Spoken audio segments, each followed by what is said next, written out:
ಜೈ ಹಿಂದ್. ನಾನು M A. Syed easy ಕ್ಲಾಸಸ್‌ಗೆ ಸ್ವಾಗತ ಕೋರುತ್ತೇನೆ. ಭಾರತ ಭೂಗೋಳ ಲೆಕ್ಚರ್ 6ರಲ್ಲಿ ಎಲ್ಲರಿಗೂ ಸ್ವಾಗತವನ್ನು ಕೋರುತ್ತಾ, ಈ 6ನೇ ಲೆಕ್ಚರ್‌ದಲ್ಲಿ ನಾನು ಡಿಸ್ಕಷನ್ ಮಾಡುವಂಥ ಟಾಪಿಕ್ಸ್‌ಗಳು ಈ ರೀತಿವೆ. ಭಾರತದ ನೀರಾವರಿ ಹಾಗೂ ಅದರಲ್ಲಿರುವಂತಹ ವಿಧಗಳು, ವಿವಿಧೋದ್ದೇಶ ನದಿ ಕಣಿವೆ ಯೋಜನೆಗಳನ್ನ ಡಿಸ್ಕಷನ್ ಮಾಡೋಣ. ಅದ್ರ ಜೊತೆಗೆ ಭಾರತದ ಪ್ರಮುಖ ಜಲ ವಿದ್ಯುತ್ ಯೋಜನೆಗಳು, ರಾಷ್ಟ್ರೀಯ ವಿದ್ಯುತ್ ಜಾಲ, ಭಾರತದ ವ್ಯವಸಾಯ ಮತ್ತು ಅದರ ವಿಧಗಳು, ಮುಂಗಾರು ಅಥವಾ ಖಾರಿಫ್ ಬೇಸಾಯ, ಹಿಂಗಾರು ಅಥವಾ ರಬಿ ಬೇಸಾಯ, ಬೇಸಿಗೆಯಲ್ಲಿ ಮಾಡುವಂತಹ ಜೈದ್ ಬೇಸಾಯ ಬಗ್ಗೆ ನೋಡೋಣ. ಅದ್ರ ಜೊತೆಗೆ ಭಾರತದಲ್ಲಿ ಬೆಳೆಯುವ ಪ್ರಮುಖ ಬೆಳೆಗಳನ್ನ ಡಿಸ್ಕಷನ್ ಮಾಡೋಣ. ಸೊ ಈ ಎಲ್ಲ ಟಾಪಿಕ್ಸ್‌ಗಳನ್ನ ನಾವು ಲೆಕ್ಚರ್ 6ರಲ್ಲಿ ಇವತ್ತು ಡಿಸ್ಕಷನ್ ಮಾಡ್ಲಿಕ್ಕೆ ಹೋಗ್ತಾ ಇರುವಂತದ್ದು. ನೀವು ನನಗೆ ಫೇಸ್‌ಬುಕ್ ಆಗಿರಬಹುದು, ಇನ್‌ಸ್ಟಾಗ್ರಾಮ್ ಅಥವಾ ಟೆಲಿಗ್ರಾಮ್ ಐಡಿಗಳ ಮೇಲೆ ಫಾಲೋ ಅಪ್ ಮಾಡಬಹುದು. ಅದ್ರ ಜೊತೆಗೆ ನೀವು ನನಗೆ ಪರ್ಸನಲ್ ಆಗಿ ಕಾಂಟ್ಯಾಕ್ಟ್ ಮಾಡಬಹುದು ಅಥವಾ ವಾಟ್ಸ್ಆ್ಯಪ್ ಕೂಡ ಮಾಡಬಹುದು. ನಿಮ್ಮ ಎಜುಕೇಷನ್‌ಗೆ ಸಂಬಂಧವಾಗಿರಬಹುದು ಅಥವಾ ಯಾವುದೇ ನಿಮ್ಮ ಸಬ್ಜೆಕ್ಟ್‌ಗೆ ಸಂಬಂಧವಾಗಿರುವಂತಹ ಡೌಟ್ಸ್‌ಗಳನ್ನ ಕ್ಲಿಯರ್ ಮಾಡ್ಕೊಳ್ಳಲು. ಮೊದಲನೇದಾಗಿ ಭಾರತದ ನೀರಾವರಿಯನ್ನು ನೋಡೋಣ. ನೀರು ಒಂದು ಪ್ರಮುಖವಾಗಿರ್ತಕ್ಕಂತಹ ನೈಸರ್ಗಿಕ ಸಂಪನ್ಮೂಲ. ಸೊ ಎಲ್ಲರಿಗೂ ಅವಶ್ಯಕತೆವಾಗಿರುವಂಥದ್ದು. ಭೂಮಿ ಮೇಲೆ ಯಾರ್ಯಾರು ಇದ್ದಾರೆ, ಸೊ ಆ ಎಲ್ಲ ಜೀವಿಗಳಿಗೂ ಎಲ್ಲದಕ್ಕೂ ಸಹ ಬೇಕಾಗಿರತಕ್ಕಂಥದ್ದು ನೀರು. ಅದರ ಜೊತೆಗೆ ಭೂಮಿಯ ಮೇಲಿನ ನೀರಿನ ಮೂಲಗಳು ಅಂತಂದ್ರೆ ಅವುಗಳು ನದಿಗಳಾಗಿರಬಹುದು ಅಥವಾ ಸರೋವರಗಳಾಗಿರಬಹುದು. ಭೂಮಿ ಮೇಲೆ ನಮಗೆ ನೀರು ಸಿಗ್ಬೇಕಂತಂದ್ರೆ ಅದೇ ನದಿಗಳ ಮುಖಾಂತರ, ಸರೋವರಗಳು ಅಥವಾ ಅದ್ರ ಜೊತೆಗೆ ಅಂತ ಏನಪ್ಪಾ ಅಂತಂದ್ರೆ ಬಾವಿಗಳ ಮುಖಾಂತರ ಸಿಗುತ್ತದೆ. ಸೊ ಈ ಅಂತರ್ಜಲದ ನೀರಿನ ಮೂಲಗಳು ಆಗ್ತವೆ ಇದು ಬಾವಿ ಮತ್ತು ಚಿಲುಮೆಗಳು. ಓಕೆ, ಅಂತರ್ಜಲ ಅಂತಂದ್ರೆ ಭೂಮಿಯ ಒಳಗೆ ಇರುವಂತದ್ದು. ಸೊ ಭೂಮಿಯ ಒಳಗೆ ಇರುವಂತದ್ದು ನೀರಿನ ಒಂದು ವ್ಯವಸ್ಥೆ ಏನಿರುತ್ತದೆ ಅವುಗಳು ಏನಪ್ಪಾ ನಾವು ಅಂತರ್ಜಲ ಅಂತ ಹೇಳ್ತೇವೆ. ಅವುಗಳು ಬಾವಿ ಮುಖಾಂತರ ಅಥವಾ ಚಿಲುಮೆಗಳ ಮುಖಾಂತರ ಆಗಬಹುದು. ಅದ್ರ ಜೊತೆಗೆ ಇರಿಗೇಷನ್ ಅಂತಂದ್ರೆ ನೀರಾವರಿ. ಸೊ ನೀರಾವರಿಗೆ ನಾವು ಇಂಗ್ಲಿಷ್‌ನಲ್ಲಿ ಏನಂತ ಹೇಳ್ತೇವೆ, ಇರಿಗೇಷನ್ ಅಂತ ಹೇಳ್ತೇವೆ. ಸೊ ಇರಿಗೇಷನ್ ಅಥವಾ ನೀರಾವರಿ ಅಂತಂದ್ರೆ ಏನು? ವ್ಯವಸಾಯದ ಭೂಮಿಗೆ ಕೃತಕವಾಗಿ ಕಾಲುವೆ ಆಗಿರಬಹುದು, ಬಾವಿ ಮತ್ತು ಕೆರೆಗಳಿಂದ ನೀರು ಸರಬರಾಜು ಮಾಡುವುದಕ್ಕೆ ನಾವೇನಂತ ಹೇಳ್ತೇವೆ, ನೀರಾವರಿ ಅಂತ ಹೇಳ್ತೇವೆ. ಸೊ ನೀರಾವರಿ ಅಂತಂದ್ರೆ ಏನು? ಭೂಮಿಗೆ, ಸೊ ವ್ಯವಸಾಯ ಮಾಡುವಂತ ಭೂಮಿಗೆ ನಾವೇನ್ ಮಾಡ್ಬೇಕು, ಕೃತಕವಾಗಿ ಏನ್ ಮಾಡ್ಬೇಕು, ಕಾಲುವೆಗಳ ಮುಖಾಂತರ ಆಗಿರ್ಬಹುದು, ಬಾವಿಗಳ ಮುಖಾಂತರ ಆಗಿರ್ಬಹುದು ಅಥವಾ ಕೆರೆಗಳ ಮುಖಾಂತರ ನೀರನ್ನ ಸರಬರಾಜು ಮಾಡೋದು, ನೀರನ್ನ ತಲುಪಿಸುವುದು ಆ ಭೂಮಿಗೆ, ಕೃಷಿ ಭೂಮಿಗೆ. ಸೊ ಇದಕ್ಕೆ ನಾವೇನಂತ ಹೇಳ್ತೇವೆ, ನೀರಾವರಿ ಅಂತ ಹೇಳ್ತಾ ಇರುವಂತದ್ದು ಇರಿಗೇಷನ್. ದೇಶದಲ್ಲಿ ಬಳಕೆಗೆ ದೊರೆಯುವ ಒಟ್ಟು ಜಲ ಸಂಪತ್ತಿನ ಪ್ರಮಾಣ ಗರಿಷ್ಠ ಎಷ್ಟಿದೆ ಅಂತಂದ್ರೆ 140 ದಶಲಕ್ಷ ಹೆಕ್ಟೇರ್ ಪ್ರದೇಶಕ್ಕೆ ನೀರಾವರಿಯನ್ನ ಒದಗಿಸಬಹುದಾಗಿದೆ. ಸೊ ದೇಶದಲ್ಲಿ ಬಳಕೆಯಾಗಿರ್ತಕ್ಕಂತಹ ಅಥವಾ ಒಟ್ಟು ಜಲ ಸಂಪತ್ತಿನ ಪ್ರಮಾಣದಲ್ಲಿ ನಾವು 140 ದಶಲಕ್ಷ ಹೆಕ್ಟೇರ್ ಪ್ರದೇಶಕ್ಕೆ ನಾವು ಜಲವನ್ನ ಪೂರೈಕೆ ಮಾಡಬಹುದಾಗಿದೆ.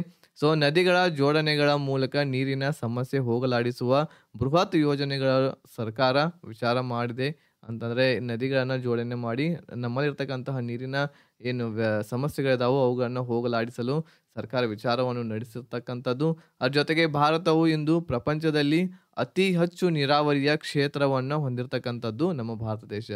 ಪ್ರಪಂಚದಲ್ಲಿ ಅತಿ ಹೆಚ್ಚು ನೀರಾವರಿಯ ಕ್ಷೇತ್ರವನ್ನು ಹೊಂದಿರತಕ್ಕಂಥದ್ದು ಅದು ಭಾರತ. ಅದ್ರ ಜೊತೆಗೆ 2ನೇ ಸ್ಥಾನದಲ್ಲಿ ಇರುವಂತದ್ದು ಚೀನಾ.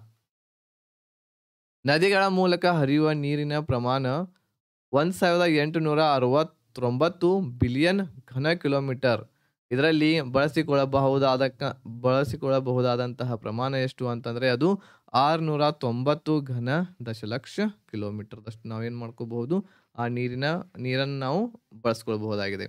ಅದ್ರ ಜೊತೆಗೆ ದೇಶದಲ್ಲಿ ಬಳಕೆಗೆ ದೊರೆಯುವಂತಹ ಒಟ್ಟು ಜಲ ಸಂಪತ್ತಿನ ಪ್ರಮಾಣ ಎಷ್ಟು ಅಂತಂದ್ರೆ ನಮ್ಮ ದೇಶದಲ್ಲಿ ಸೊ ಅದು 1122 ಬಿಲಿಯನ್ ಘನ ಕಿಲೋಮೀಟರ್. ಇದಾದ ನಂತರ ನೀರಾವರಿಯ ವಿಧಗಳು ಎಷ್ಟಿದಾವು ಅವುಗಳನ್ನ ನೋಡೋಣ ನಾವು. ನೀರಾವರಿಯಲ್ಲಿ ಮೊದಲನೇ ವಿಧ ಆಗಿರ್ತಕ್ಕಂಥದ್ದು ಬಾವಿ ನೀರಾವರಿ ಅಂತಂದ್ರೆ ಈ ಬಾವಿಯಿಂದ ನಾವು ಏನ್ ಮಾಡಬಹುದು, ನಮ್ಮ ಕೃಷಿಗೆ ನೀರನ್ನ ಪೂರೈಕೆ ಮಾಡಬಹುದಾಗಿದೆ. ಸೊ ಅವುಗಳಂತಂದ್ರೆ ಭಾರತದ ಪ್ರಮುಖ ನೀರಾವರಿಯ ಮೂಲ ಆಗಿರ್ತಕ್ಕಂಥದ್ದು ಇದು ಬಾವಿ ನೀರಾವರಿ. ದೇಶದಲ್ಲಿ ಅತಿ ಹೆಚ್ಚು ಕೃಷಿ ಕ್ಷೇತ್ರಕ್ಕೆ ನೀರಾವರಿ ಸೌಲಭ್ಯವನ್ನು ಒದಗಿಸುವಂಥದ್ದು ಈ ವಿಧ ಆಗಿರುವಂಥದ್ದು. ಅದ್ರ ಜೊತೆಗೆ ಬಾವಿಗಳನ್ನು ತೋಡಿ ತನ್ಮೂಲಕ ಭೂ ಅಂತರ್ಜಲವನ್ನು ಹೊರತೆಗೆದು ಕೃಷಿಗೆ ಬಳಸುವುದೇ ಬಾವಿ ನೀರಾವರಿ ಆಗಿದೆ. ಅಂತಂದ್ರೆ ನಾವ್ ಏನ್ ಮಾಡ್ತೇವಿ, ಬಾವಿಗಳನ್ನ ತೋಡುವುದು ಅಂತಂದ್ರೆ ತೆಗ್ಗುಗಳನ್ನ ತೋಡ್ಕೊಂತ ಹೋಗ್ತೇವಿ, ಅವುಗಳನ್ನ ಬಾವಿಗಳನ್ನ ಮಾಡ್ತೇವಿ. ನೀರು ಒಳಗಿರುವಂತಹ ಏನು ಅಂತರ್ಜಲ ಇದೆ, ಸೊ ಅಂತರ್ಜಲ ಬರುವವರೆಗೂ, ಸೊ ಝರಿ ಹತ್ತುವವರೆಗೂ ಸಹ ಏನಪ್ಪಾ ಅಂತಂದ್ರೆ ಬಾವಿಯನ್ನ ತೆಗಿತಾ ಹೋಗ್ತಾ ಇರ್ತೇವೆ. ಸೊ ಇದು ಏನಪ್ಪಾ ಅಂತಂದ್ರೆ ಈ ನೀರನ್ನು ಯಾವುದಕ್ಕೆ ಬಳಸ್ತೇವೆ, ನಾವು ಕೃಷಿಗಾಗಿ ಬಳಸುವಂತದ್ದು. ಸೊ ಇದಕ್ಕೆ ಏನಂತ ಹೇಳ್ತೇವೆ, ಬಾವಿ ನೀರಾವರಿ ಅಂತ ಹೇಳ್ತೇವೆ. ಸೊ ಈ ಬಾವಿ ನೀರಾವರಿಯಲ್ಲಿಯೂ ಸಹ 2 ವಿಧಗಳಿದಾವು. ಒಂದನೇದ್ದು ತೆರೆದ ಬಾವಿಗಳಿರ್ತಾವು, ಇನ್ನೊಂದು ಕೊಳವೆ ಬಾವಿಗಳು ಅಂತ ಇರ್ತಾವೆ. ಓಕೆ. ಸೊ 2 ನೆನಪಿಟ್ಕೊಳ್ರಿ.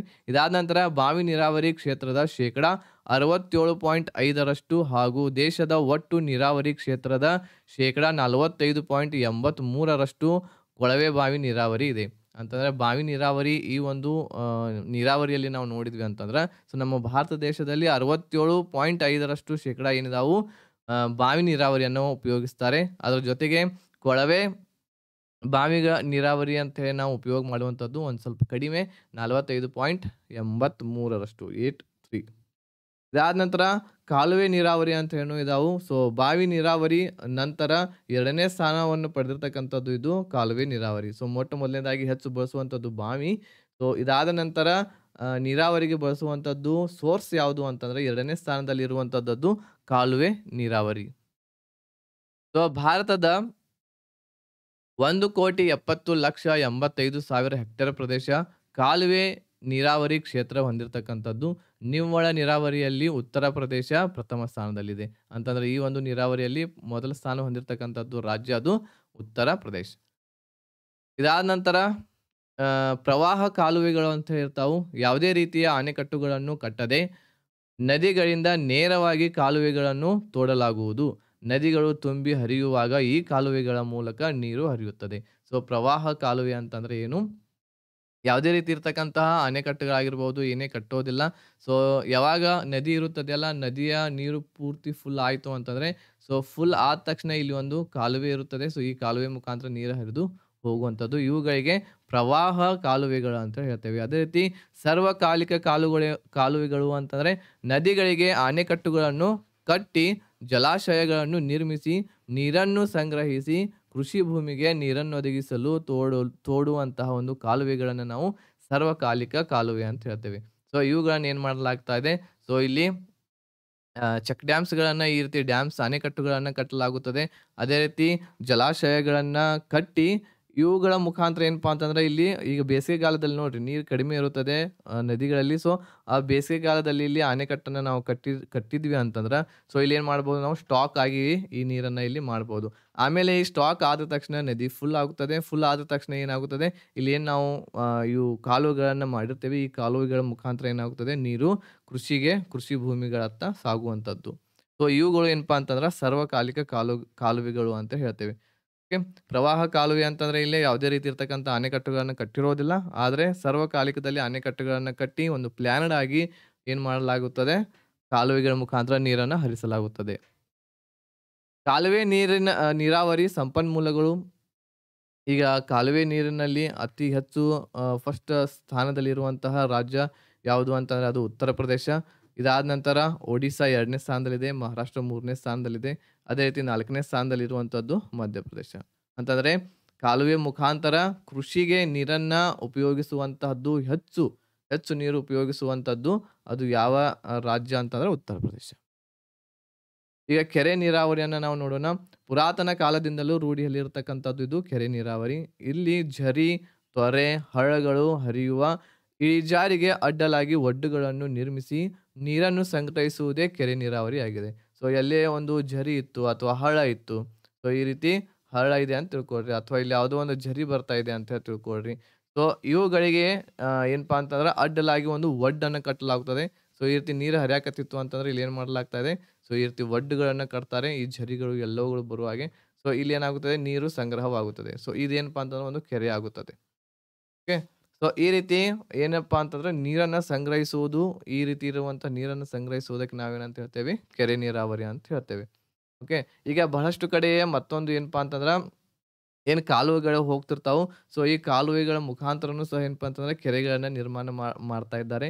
ಸೊ ಇದು ದೊಡ್ಡದಾಗಿರ್ತಕ್ಕಂಥ ಒಂದು ಕಾಲುವೆ ಈ ರೀತಿ ಹೋಗ್ತಾ ಇರುವಂಥದ್ದು ಇದೆ ಅಂತ ತಿಳ್ಕೊಳ್ರಿ. ಸೊ ಇಲ್ಲಿ ಸಣ್ಣದಾಗಿರ್ತಕ್ಕಂಥ ಇನ್ನೊಂದು ಕಾಲುವೆಯನ್ನು ತೆಗೆದು ಏನು ಮಾಡ್ತಾರೆ, ಇಲ್ಲಿ ಇಳಿಜಾರು ಪ್ರದೇಶಕ್ಕೆ ತೆಗೆದು ಇಲ್ಲಿ ಒಂದು ಈ ರೀತಿ ತಗ್ಗಾದ ಪ್ರದೇಶದಲ್ಲಿ ಏನು ಮಾಡ್ತಾರೆ, ನೀರನ್ನು ಸಂಗ್ರಹಿಸ್ತಾರೆ. ಈ ರೀತಿ ಇಲ್ಲಿ ಕೆರೆ ನೀರಾವರಿ ಅಂತ ಈ ನೀರನ್ನು ಉಪಯೋಗಿಸ್ತಾರೆ.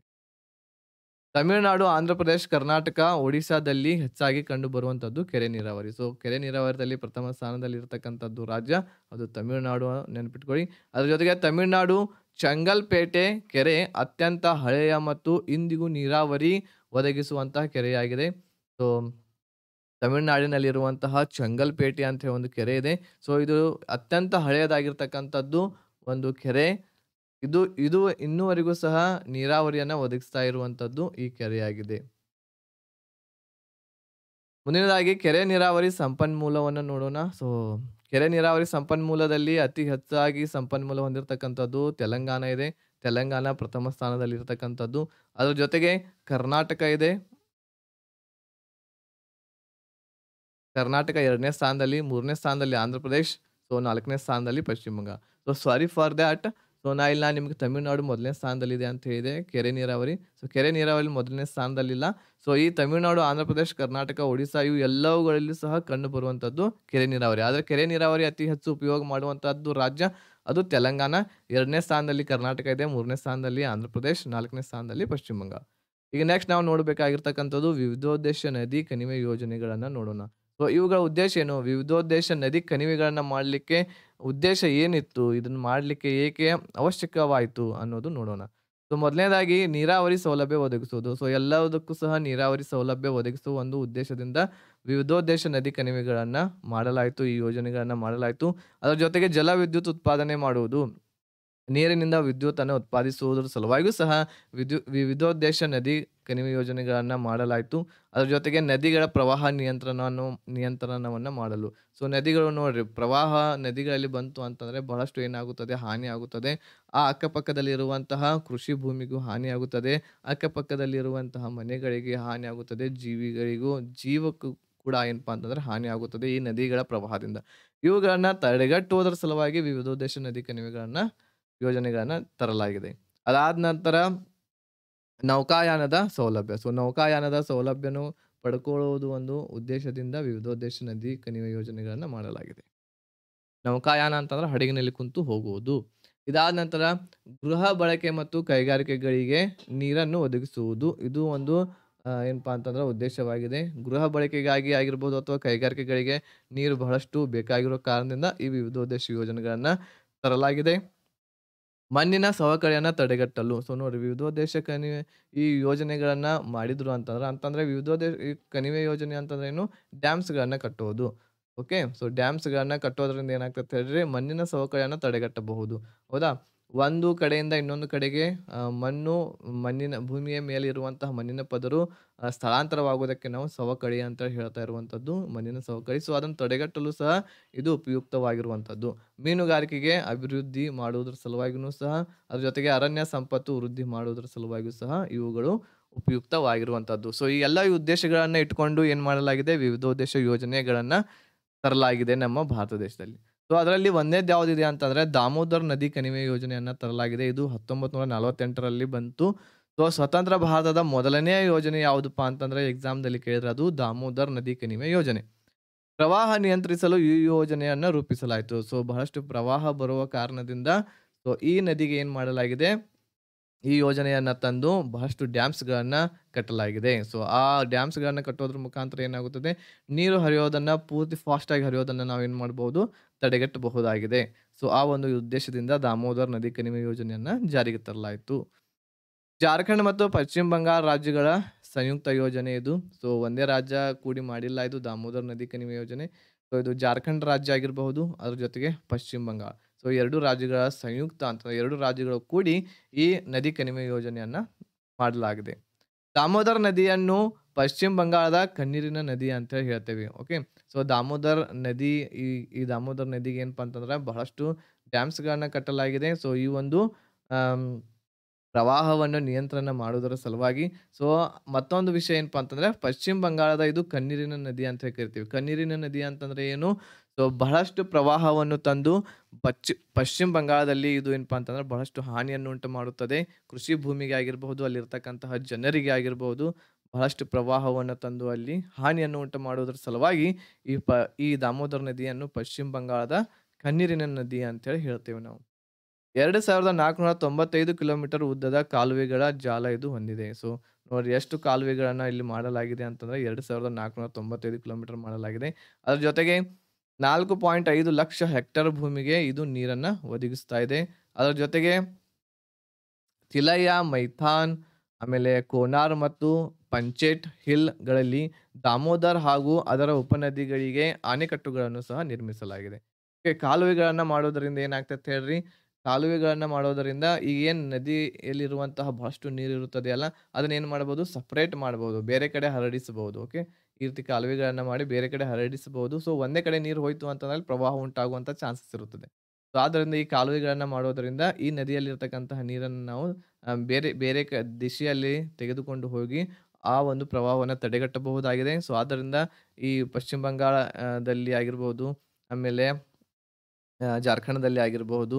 ಆ ರೀತಿ ಇರ್ತಕ್ಕಂಥ ಪ್ರವಾಹವನ್ನ ತಡೆಗಟ್ಟಲು ಬಹಳಷ್ಟು ಕಾಲುವೆಗಳನ್ನ ಜಾಲವನ್ನ ಮಾಡಲಾಗಿದೆ. ಸೊ, ಅದೇ ರೀತಿ ಬಹಳಷ್ಟು ಈ ಒಂದು ನದಿಗೆ ಏನಪ್ಪಾ ಅಂತಂದ್ರ ಅಣೆಕಟ್ಟುಗಳನ್ನು ಸಹ ಕಟ್ಟಲಾಗಿದೆ. ಅಂತಂದ್ರೆ ಡ್ಯಾಮ್ಸ್‌ಗಳನ್ನು ಸಹ ಏನ್ ಮಾಡಲಾಗಿದೆ? ಕಟ್ಟಲಾಗಿದೆ ದಾಮೋದರ್ ನದಿಗೆ. ಇದಾದ ನಂತರ ಬೊಕಾರೋ, ಚಂದ್ರಾಪುರ್, ದುರ್ಗಾಪುರ್ ಶಾಖೋತ್ಪನ್ನ ವಿದ್ಯುತ್‌ಗಾರ ನಿರ್ಮಿಸಲಾಗಿದೆ. ಆಮೇಲೆ ಅದೇ ರೀತಿ ಈ ಒಂದು ನದಿಯಿಂದ ಶಾಖೋತ್ಪನ್ನವಾಗಿರ್ತಕ್ಕಂತಹ ವಿದ್ಯುದಾಗಾರ ನಿರ್ಮಾಣ ಕೂಡ ಮಾಡಲಾಗಿದೆ. ಅಂತಂದ್ರೆ ಈ ಸ್ಥಳಗಳಲ್ಲಿ ವಿದ್ಯುತ್ ಉತ್ಪಾದನೆ ಕಾರ್ಯನು ನಡೀತಾ ಇದೆ ಈ ಒಂದು ನದಿಯ ಯೋಜನೆಯಿಂದ. ಪ್ರಸ್ತುತ ಜಾರ್ಖಂಡ್ ಮತ್ತು ಪಶ್ಚಿಮ ಬಂಗಾಳ ರಾಜ್ಯಗಳು ಉಪಯೋಗ ಪಡೆಯುತ್ತಿರುವಂತದ್ದು ಈ ಒಂದು ಯೋಜನೆಯದ್ದು. ಇದಾದ ನಂತರ 2ನೇ ಯೋಜನೆ ಯಾವುದು ಅಂತಂದ್ರೆ ವಿವಿಧೋದ್ದೇಶ ಯೋಜನೆಗಳಲ್ಲಿ ಬಾಕ್ರಾ ನಂಗಲ್ ಯೋಜನೆ ಇದೆ. ಇದು ಸಹ 1948ರಲ್ಲಿ ನಿರ್ಮಾಣವಾಗಿರ್ತಕ್ಕಂಥದ್ದು, ಯೋಜನೆ ಬಂದಿರತಕ್ಕಂಥದ್ದು. ಭಾರತದಲ್ಲಿಯೇ 2ನೇಯ ಎತ್ತರವಾಗಿರ್ತಕ್ಕಂತಹ ಯೋಜನೆಯಲ್ಲಿ ಇದು ಒಂದಾಗಿದೆ. ಸೊ, ಬಾಕ್ರಾ ನಂಗಲ್ ಯೋಜನೆ ಏನು ಡ್ಯಾಮ್ ಇದೆ, ಬಾಕ್ರಾ ನಂಗಲ್ ಡ್ಯಾಮ್. ಸೊ, ಇದು ನಮ್ಮ ಭಾರತ ದೇಶದಲ್ಲೇ 2ನೇ ಎತ್ತರವಾಗಿರ್ತಕ್ಕಂತಹ ಒಂದು ಯೋಜನೆ. ಅದ್ರ ಜೊತೆಗೆ ಪಂಜಾಬ್, ಹರಿಯಾಣ, ರಾಜಸ್ಥಾನ್ ರಾಜ್ಯಗಳು ಈ ಸಂಯುಕ್ತವಾಗಿ ಏನಪ್ಪಾ ಅಂತಂದ್ರೆ ಈ 3 ರಾಜ್ಯಗಳು ಸಂಯುಕ್ತವಾಗಿ ಈ ಯೋಜನೆಯನ್ನ ಜಾರಿಗೆ ತರಲಾಯಿತು. ಅದೇ ರೀತಿ ಹಿಮಾಚಲ ಪ್ರದೇಶದ ಬಾಕ್ರಾದಲ್ಲಿ ಮತ್ತು ಪಂಜಾಬ್‌ದ ನಂಗಲ್ ಎಂಬಲ್ಲಿ ಆಮ್, ಸತ್ಲಜ್ ನದಿಗೆ ಅಣೆಕಟ್ಟನ್ನ ಕಟ್ಟಲಾಗಿದೆ. ಓಕೆ, ಇದು ಏನಾಗಬೇಕಿದು? ಸತ್ಲಜ್. ಓಕೆ, ಸತ್ಲಜ್ ನದಿಗೆ ಏನ್ ಮಾಡಲಾಗಿದೆ? ಅಣೆಕಟ್ಟನ್ನ ಕಟ್ಟಲಾಗಿದೆ. ಸೊ, ಈ 2 ಅಣೆಕಟ್ಟುಗಳು ಕೂಡಿ ಬಾಕ್ರಾ ನಂಗಲ್ ಅಂತೇಳಿ ಹೇಳ್ತೇವೆ ನಾವು. ಓಕೆ, ಬಾಕ್ರಾ ನಂಗಲ್ ಯೋಜನೆ. ಸೊ, ಇಲ್ಲಿ ನೋಡ್ರಿ, ಹಿಮಾಚಲ ಪ್ರದೇಶದಲ್ಲಿರುವಂತಹ ಬಾಕ್ರಾ ಆಗಿರಬಹುದು, ಅದೇ ರೀತಿ ಪಂಜಾಬ್‌ದಲ್ಲಿರ್ತಕ್ಕಂತಹ ನಂಗಲ್, ಬಾಕ್ರಾ ನಂಗಲ್. ಸೊ, ಈ 2 ಏನಪ್ಪಾ ಅಂತಂದ್ರೆ ಈ 2 ಕಡೆ ಏನಪ್ಪಾ ಅಂತಂದ್ರ ಸತ್ಲಜ್ ಅನ್ನುವಂತಹ ಏನ್ ನದಿ ಹರಿತಾ ಇದೆ. ಸೊ, ಆ ಸತ್ಲಜ್ ಅನ್ನುವಂತಹ ನದಿಗೆ ಏನ್ ಮಾಡಲಾಗಿದೆ? ಅಣೆಕಟ್ಟುಗಳನ್ನ ಕಟ್ಟಲಾಗಿದೆ. ಈ 2 ಅಣೆಕಟ್ಟೆಗಳನ್ನ ಕೂಡಿಸಿ ನಾವು ಬಾಕ್ರಾ ನಂಗಲ್ ಅಂತ ಹೇಳಿ ಹೇಳ್ತಾ ಇರುವಂತದ್ದು. ಈ ಬಾಕ್ರಾ ನಂಗಲ್ ಯೋಜನೆ ಯಾವ ನದಿಯ ಮೇಲೆ ಮಾಡಲಾಗಿದೆ ಅಂತ ಕೇಳಿದ್ರೆ ಅದು ಯಾವುದು? ಸತ್ಲಜ್ ನದಿಗೆ ಬಾಕ್ರಾ ನಂಗಲ್ ಯೋಜನೆ ಮಾಡಲಾಗಿದೆ. ಓಕೆ. ಅದೇ ರೀತಿ ದಾಮೋದರ್ ನದಿ ಕಣಿವೆ ಯೋಜನೆ ಮಾಡಿರ್ತಕ್ಕಂಥದ್ದು ದಾಮೋದರ್ ನದಿಗೆ. ಸೊ, ಇದೇ ಎಕ್ಸಾಮ್‌ದಲ್ಲಿ ಕೇಳ್ತಾರೆ ನಿಮಗೆ ಬಾಕ್ರಾ ನಂಗಲ್ ಯೋಜನೆ ಯಾವ ನದಿಗೆ ಯೋಜನೆ ಆಗಿರ್ತಕ್ಕಂಥದ್ದು ಅಂತ ಕೇಳಿದ್ರೆ ಅದು ಸತ್ಲಜ್ ನದಿಗೆ. ಇದಾದ ನಂತರ ಬಾಕ್ರಾ ಅಣೆಕಟ್ಟು ಭಾರತದಲ್ಲಿಯೇ 2ನೇಯ ಅತ್ಯಂತ ಎತ್ತರವಾಗಿರ್ತಕ್ಕಂತಹ ಅಣೆಕಟ್ಟು ಆಗಿರ್ತಕ್ಕಂಥದ್ದು. ಭಾರತದಲ್ಲಿ 2ನೇ ಅತ್ಯಂತ ಎತ್ತರವಾಗಿರ್ತಕ್ಕಂತಹ ಅಣೆಕಟ್ಟು ಯಾವುದು ಅಂತಂದ್ರೆ ಅದು ಯಾವುದು? ಬಾಕ್ರಾ ಅಣೆಕಟ್ಟು. ಇದು ಬಾಕ್ರಾ ಇರುವಂತದ್ದು ಎಲ್ಲಿ ಹೇಳಿದೆ ನಾನು ನಿಮಗೆ? ಹಿಮಾಚಲ ಪ್ರದೇಶದಲ್ಲಿ ಇರುವಂತದ್ದು ಇದು ಬಾಕ್ರಾ ಅಣೆಕಟ್ಟು. ಸೊ, ಇದಾದ ನಂತರ 14.6 ಲಕ್ಷ ಹೆಕ್ಟೇರ್ ಭೂಮಿಗೆ ಇದು ನೀರಾವರಿ ಸೌಲಭ್ಯವನ್ನು ಒದಗಿಸುತ್ತದೆ. ಅದರ ಜೊತೆಗೆ ಈ ಜಲಾಶಯವನ್ನು ಗೋವಿಂದ ಸಾಗರ ಅಂತ ಏನು ಹೇಳ್ತೇವೆ ನಾವು. ಈ ಒಂದು ಜಲಾಶಯವನ್ನ ಏನಂತ ಹೇಳ್ತೇವೆ ನಾವು? ಗೋವಿಂದ ಸಾಗರ ಅಂತ ಏನು ಹೇಳ್ತೇವೆ. ಇದಾದ ನಂತರ 3ನೇದ್ದು ಕೋಸಿ ಯೋಜನೆ ಅಂತ ಇದೆ. ಇದು ಬಂದಿರತಕ್ಕಂಥದ್ದು ಈ ಯೋಜನೆ 1954ರಲ್ಲಿ ಬಂದಿತ್ತು. ಭಾರತ ಮತ್ತು ನೇಪಾಳ ರಾಷ್ಟ್ರಗಳ ಜಂಟಿ ಯೋಜನೆ ಆಗಿದೆ ಇದು. ಓಕೆ. ಸೊ, ಭಾರತ ಮತ್ತು ನೇಪಾಳ 2 ದೇಶಗಳ ಜಂಟಿ ಯೋಜನೆ ಕೋಸಿ ಯೋಜನೆ 1954ರಲ್ಲಿ ಬಂದಿತ್ತು. ಇಲ್ಲಿ ಭಾರತ ಮತ್ತು ನೇಪಾಳ ಗಡಿಯಲ್ಲಿ ಬರುವಂತಹ ಹನುಮಾನ ನಗರ ಎಂಬಲ್ಲಿ ಕೋಸಿ ನದಿಗೆ ಅಣೆಕಟ್ಟುಗಳನ್ನ ಕಟ್ಟಲಾಗಿದೆ. ಸೊ, ಕೋಸಿ ನದಿ ಬಿಹಾರದ ಕಣ್ಣೀರಿನ ನದಿ ಅಂತ ಹೇಳ್ತೇವೆ. ಸೊ, ಕೋಸಿ ನದಿ ಪ್ರವಾಹ ಬಂತು ಅಂತಂದ್ರೆ ಬಿಹಾರದಲ್ಲಿ ಬಹಳಷ್ಟು ಹಾನಿಯನ್ನ ಉಂಟು ಮಾಡುವುದ ಕಾರಣದಿಂದ ಈ ಕೋಸಿ ನದಿಯನ್ನ ಬಿಹಾರದ ಕಣ್ಣೀರಿನ ನದಿ ಅಂತ ಹೇಳಿ ಹೇಳ್ತಾ ಇದ್ದೇವೆ ನಾವು. ಇದರ ಮುಖ್ಯ ಉದ್ದೇಶ ಏನಿತ್ತು ಅಂತಂದ್ರೆ ಪ್ರವಾಹವನ್ನ ನಿಯಂತ್ರಿಸುವುದು. ಸೊ, ಹಿಮಾಲಯ ಪರ್ವತದಿಂದ ಬರುವಂತಹ ಏನ್ ನೀರಿದೆ ಬಹಳ ರಭಸವಾಗಿರ್ತಕ್ಕಂತಹ ಪ್ರವಾಹ ಅದು. ಸೊ, ಆದ ಕಾರಣದಿಂದ ಇಲ್ಲಿ ಬಹಳಷ್ಟು ಹಾನಿಯನ್ನು ಉಂಟು ಮಾಡುವಂತದ್ದು. ಸೊ, ಆ ಹಾನಿ ನಮ್ಮ ಭಾರತ ದೇಶದಲ್ಲಿ ಬಿಹಾರ ರಾಜ್ಯದಲ್ಲಿ ಏನು ಆಗಬಾರ್ದು ಅನ್ನೋ ಒಂದು ದೃಷ್ಟಿಯಿಂದ ಭಾರತ ದೇಶ ಮತ್ತು ನೇಪಾಳ ದೇಶ. ಸೊ ಈ 2 ದೇಶಗಳು ಕೂಡಿ ಈ ಒಂದು ಯೋಜನೆಯನ್ನ ತರಲಾಗಿರ್ತಕ್ಕಂಥದ್ದು. 8.75 ಲಕ್ಷ ಹೆಕ್ಟೇರ್ ಭೂಮಿಗೆ ಇದು ನೀರಾವರಿ ಸೌಲಭ್ಯವನ್ನು ಕೂಡ ಒದಗಿಸುತ್ತದೆ. ಯಾವುದು ಕೋಸಿ ನದಿಗೆ ಕಟ್ಟಿರುವಂತಹ ಈ ಅಣೆಕಟ್ಟು. ಇಲ್ಲಿ ಉತ್ಪಾದಿಸಲಾದ ವಿದ್ಯುತ್ ಶಕ್ತಿಯಲ್ಲಿ 50% ನೇಪಾಳಕ್ಕೆ ಒದಗಿಸಲಾಗುತ್ತದೆ. ಸೊ ನೆನಪಿಟ್ಕೊಳ್ಳಿ, ಈ ಒಂದು ಪಾಯಿಂಟ್ ಇಂಪಾರ್ಟೆಂಟ್ ಇದೆ. ಕೋಸಿ ನದಿಯಲ್ಲಿ ಏನು ಉತ್ಪಾದನೆ ಆಗುತ್ತದೆ, ಕೋಸಿ ನದಿಯಿಂದ ಜಲವಿದ್ಯುತ್ ಶಕ್ತಿ ಏನು ಉತ್ಪಾದನೆ ಆಗುತ್ತದೆ ಅದರ 50% ನಾವು ಯಾರಿಗೆ ನೀಡ್ತಾ ಇದ್ದೇವೆ? ನೇಪಾಳ ದೇಶಕ್ಕೆ. ಇದಾದ ನಂತರ ನೆಕ್ಸ್ಟ್ ಇರುವಂಥದ್ದು ಹಿರಾಕುಡ್ ಯೋಜನೆ. ಇದು 1940ರಲ್ಲಿ ಬಂದಿರತಕ್ಕಂಥದ್ದು. ಒಡಿಸ್ಸಾದ ಸಂಬಾಲ್ಪುರ್ ಜಿಲ್ಲೆಯಿಂದ 10 ಕಿಲೋಮೀಟರ್ ದೂರದಲ್ಲಿರತಕ್ಕಂತಹ ಹಿರಾಕುಡ್ ಬಳಿ ಏನು ಮಾಡಲಾಗಿದೆ? ಮಹಾನದಿಗೆ, ಓಕೆ, ಇದು ಮಹಾನದಿಗೆ ಏನು ಮಾಡಲಾಗಿದೆ? ಒಡಿಸ್ಸಾ ಅಣೆಕಟ್ಟನ್ನ ಏನು ಮಾಡಲಾಗಿದೆ? ನಿರ್ಮಿಸಲಾಗಿದೆ. ಮಹಾನದಿಗೆ ಒಡಿಸ್ಸಾದ ಕಣ್ಣೀರಿನ ನದಿ ಅಂತ ಹೇಳ್ತಾ ಇರುವಂಥದ್ದು ನಾವು. ಸೊ ಈ ಎಲ್ಲವುಗಳನ್ನು ನೆನಪಿಟ್ಕೊಳ್ಳಿ. ಸೊ ಯಾವುದು ಅಂತಂದ್ರೆ ಬಿಹಾರದ ಕಣ್ಣೀರಿನ ನದಿ ಯಾವುದು? ಕೋಸಿ ಅಂತ ಕೇಳ್ತಾರೆ. ಅದರ ಜೊತೆಗೆ ಮಹಾನದಿ ಇದು ಯಾವ ಒಂದು ರಾಜ್ಯದ ಕಣ್ಣೀರಿನ ನದಿ ಅಂತ ಕೇಳಿದ್ರೆ ಅದು ಒಡಿಸ್ಸಾದ ರಾಜ್ಯದ ಕಣ್ಣೀರಿನ ನದಿ. ಸೊ ಈ ರೀತಿ ಕೇಳ್ತಾರೆ ಎಕ್ಸಾಮ್‌ದಲ್ಲಿ. ಇದಾದ ನಂತರ ಭಾರತದಲ್ಲಿ ಅತ್ಯಂತ ಉದ್ದವಾಗಿರ್ತಕ್ಕಂತಹ ಅಣೆಕಟ್ಟು ಯಾವುದು ಅಂತಂದ್ರೆ ಅದು ಹಿರಾಕುಡ್ ಯೋಜನೆ. ಓಕೆ, ಸೊ ಇದು ಇಂಪಾರ್ಟೆಂಟ್ ಆಗಿರ್ತಕ್ಕಂಥದ್ದು ಪಾಯಿಂಟ್ ಇದು ಸಹ. ಭಾರತದಲ್ಲಿ ಅತ್ಯಂತ ಉದ್ದವಾಗಿರ್ತಕ್ಕಂತಹ ಅಣೆಕಟ್ಟು ಯೋಜನೆ ಯಾವುದು ಅಂತ ಕೇಳಿದ್ರೆ ಅದು ಹಿರಾಕುಡ್. ಓಕೆ, ಇದು 4801 ಮೀಟರ್ ಉದ್ದವಿದೆ. ಅದ್ರ ಜೊತೆಗೆ 61 ಮೀಟರ್ ಎತ್ತರವಾಗಿರ್ತಕ್ಕಂತಹ ಅಣೆಕಟ್ಟು. ನಮ್ಮ ಭಾರತ ದೇಶದಲ್ಲಿ ಅತಿ ಉದ್ದವಾಗಿರ್ತಕ್ಕಂತಹ ಅಣೆಕಟ್ಟು ಇದು. ಇದಾದ ನಂತರ 2.54 ಲಕ್ಷ ಹೆಕ್ಟೇರ್ ಭೂಮಿಗೆ ಇದು ನೀರಾವರಿ ಸೌಲಭ್ಯವನ್ನು ಒದಗಿಸುತ್ತದೆ. ಅದರ ಜೊತೆಗೆ ಪ್ರಮುಖ ಉದ್ದೇಶ ಏನಂತಂದ್ರೆ ಪ್ರವಾಹ ನಿಯಂತ್ರಣ ಮತ್ತು ಜಲವಿದ್ಯುತ್. ಓಕೆ, ಒಡಿಸ್ಸಾದಲ್ಲಿ ಏನು ಈ ಒಂದು ನದಿಯಿಂದ ಪ್ರವಾಹ ಉಂಟಾಗಿ ಅಲ್ಲಿ ಹಾನಿ ಆಗುತ್ತಿತ್ತು. ಅದರ ಸಲುವಾಗಿ ಪ್ರವಾಹ ನಿಯಂತ್ರಣ ಮಾಡೋದರ ಸಲುವಾಗಿ ಮತ್ತು ಅಲ್ಲಿ ಜಲವಿದ್ಯುತ್ ಕೂಡ ಉತ್ಪಾದನೆ ಮಾಡೋದರ ಸಲುವಾಗಿ ಈ ಹಿರಾಕುಡ್ ಯೋಜನೆಯನ್ನ ಮಾಡಲಾಗಿದೆ. ಈಗ ನೆಕ್ಸ್ಟ್ ನಾವು ನೋಡಬೇಕಾಗಿರ್ತಕ್ಕಂಥದ್ದು ತುಂಗಭದ್ರಾ ಯೋಜನೆ ಇದೆ. 1949ರಿಂದ 1953ವರೆಗೆ ಇದು ನಿರ್ಮಾಣ ಆಗಿರ್ತಕ್ಕಂಥದ್ದು. ಕರ್ನಾಟಕ ಮತ್ತು ಆಂಧ್ರ ಪ್ರದೇಶ ರಾಜ್ಯಗಳ ಸಂಯುಕ್ತ ಯೋಜನೆ ಇದು. ಇಂಪಾರ್ಟೆಂಟ್ ಆಗಿರ್ತಕ್ಕಂಥದ್ದು. ಬಳ್ಳಾರಿ ಜಿಲ್ಲೆಯ ಹೊಸಪೇಟೆ ತಾಲೂಕಿನ ಬಳಿ ಇರುವಂತಹ ಮಲ್ಲಾಪುರ ಎಂಬಲ್ಲಿ ತುಂಗಭದ್ರಾ ನದಿಗೆ ಈ ಒಂದು ಅಣೆಕಟ್ಟನ್ನು ನಿರ್ಮಾಣ ಮಾಡಲಾಗಿದೆ. ಈ ಜಲಾಶಯವನ್ನು ನಾವು ಪಂಪ ಸಾಗರ ಅಂತ ಏನು ಕರಿತೇವೆ. ಓಕೆ, ಈ ಒಂದು ಏನು ಡ್ಯಾಮ್ ಇದೆ, ಸೊ ಏನು ತುಂಗಭದ್ರಾ ನದಿಗೆ ನಾವು ಕಟ್ಟಿರ್ತಕ್ಕಂತಹ ಏನು ಡ್ಯಾಮ್ ಇದೆ, ಸೊ ಮಲ್ಲಾಪುರದಲ್ಲಿ ಇರುವಂಥದ್ದು. ಸೊ ಈ ಒಂದು ಡ್ಯಾಮಿಗೆ ನಾವು ಪಂಪಾ ಸಾಗರ ಅಂತ ಏನು ಹೇಳ್ತೇವೆ.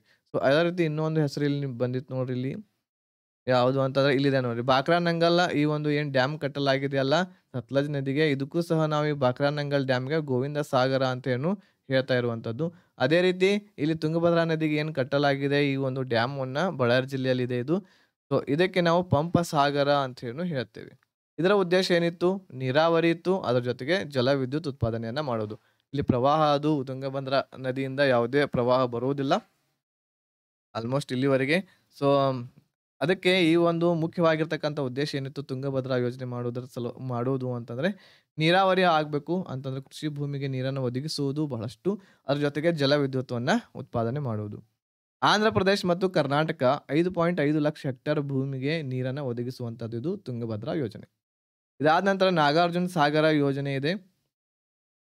ನಾಗಾರ್ಜುನ ಸಾಗರ ಯೋಜನೆ ಆಂಧ್ರ ಪ್ರದೇಶದ ನಂದಿಗೊಂಡ ಗ್ರಾಮದ ಬಳಿ ಅಣೆಕಟ್ಟನ್ನು ನಿರ್ಮಾಣ ಮಾಡಲಾಗಿದೆ. ಇದು ಕೃಷ್ಣಾ ನದಿಗೆ ಕಟ್ಟಿರ್ತಕ್ಕಂತಹ ನಾಗಾರ್ಜುನ ಸಾಗರ ಡ್ಯಾಮ್. ಓಕೆ, ನಾಗಾರ್ಜುನ ಸಾಗರ ಡ್ಯಾಮ್ ಕೃಷ್ಣಾ ನದಿಗೆ ಕಟ್ಟಿರ್ತಕ್ಕಂಥದ್ದು. ಎಲ್ಲಿ ಕಟ್ಟಲಾಗಿದೆ? ಆಂಧ್ರ ಪ್ರದೇಶದ ನಂದಿಗೊಂಡ ಅನ್ನುವಂಥ ಒಂದು ಗ್ರಾಮದ ಬಳಿ ಈ ಒಂದು ಡ್ಯಾಮ್ ಅನ್ನು ಕಟ್ಟಲಾಗಿರ್ತಕ್ಕಂಥದ್ದು. ಇದರ ಮುಖ್ಯ ಉದ್ದೇಶ ಏನಿದೆ? ನೀರಾವರಿ ಮತ್ತು ಜಲವಿದ್ಯುತ್. ಇದು 8.30 ಲಕ್ಷ ಹೆಕ್ಟೇರ್ ಭೂಮಿಗೆ ನೀರಾವರಿ ಸೌಲಭ್ಯವನ್ನು ಒದಗಿಸುತ್ತದೆ. ಅದರ ಜೊತೆಗೆ ಭಾರತದ ವಿವಿಧೋದ್ದೇಶ ಯೋಜನೆಗಳಲ್ಲಿಯೇ ಇದು ಅತಿ ದೊಡ್ಡವಾಗಿರ್ತಕ್ಕಂತಹ ಒಂದು ಯೋಜನೆ. ಇದು 2 ಕಾಲುವೆಗಳನ್ನ ಹೊಂದಿರತಕ್ಕಂಥದ್ದು. ಒಂದನೇದ್ದು ಬಲದಂಡೆ ಕಾಲುವೆ ಅಂತ ಹೇಳಿ ಹೊಂದಿದೆ. ಸೊ ಅದಕ್ಕೆ ನಾವು ಜವಾಹರ್ಲಾಲ್ ನೆಹರು ಒಂದು ಕಾಲುವೆ ಅಂತ ಹೇಳ್ತೇವೆ. ಅದ್ರ ಜೊತೆಗೆ ಎಡದಂಡೆ ಕಾಲುವೆ ಅಂತ ಹೇಳಿ ಇನ್ನೊಂದು ಕಾಲುವೆ ಇದೆ. ಸೊ ಇದಕ್ಕೆ ನಾವು ಲಾಲ್ ಬಹದ್ದೂರ್ ಶಾಸ್ತ್ರಿ ಕಾಲುವೆ ಅಂತ ಏನು ಹೇಳ್ತಾ ಇದ್ದೇವೆ. ಈಗ ಮುಂದಿನದಾಗಿ ಕೃಷ್ಣಾ ಮೇಲ್ದಂಡೆ ಯೋಜನೆ ಇದೆ. 1964ರಲ್ಲಿ ಬಂದಿರತಕ್ಕಂಥದ್ದು. ಉತ್ತರ ಕರ್ನಾಟಕದ ದೊಡ್ಡ ನೀರಾವರಿ ಯೋಜನೆ ಅಂತಂದ್ರೆ ಅದು ಯಾವುದು? ಕೃಷ್ಣಾ ಮೇಲ್ದಂಡೆ ಯೋಜನೆ. ಉತ್ತರ ಕರ್ನಾಟಕದ ದೊಡ್ಡದಾಗಿರ್ತಕ್ಕಂತಹ ನೀರಾವರಿ ಯೋಜನೆ ಕೃಷ್ಣಾ ಮೇಲ್ದಂಡೆ ಯೋಜನೆ. ಇದು ಬಾಗಲಕೋಟ್ ವಿಜಯಪುರ, ಕಲಬುರಗಿ, ರಾಯಚೂರು, ಯಾದಗಿರಿ ಜಿಲ್ಲೆಗಳ ನೀರಾವರಿ ಸೌಲಭ್ಯ ಮತ್ತು ಕುಡಿಯುವ ನೀರಿನ ಯೋಜನೆ ಆಗಿರ್ತಕ್ಕಂಥದ್ದು ಕೃಷ್ಣಾ ಮೇಲ್ದಂಡೆ ಯೋಜನೆ.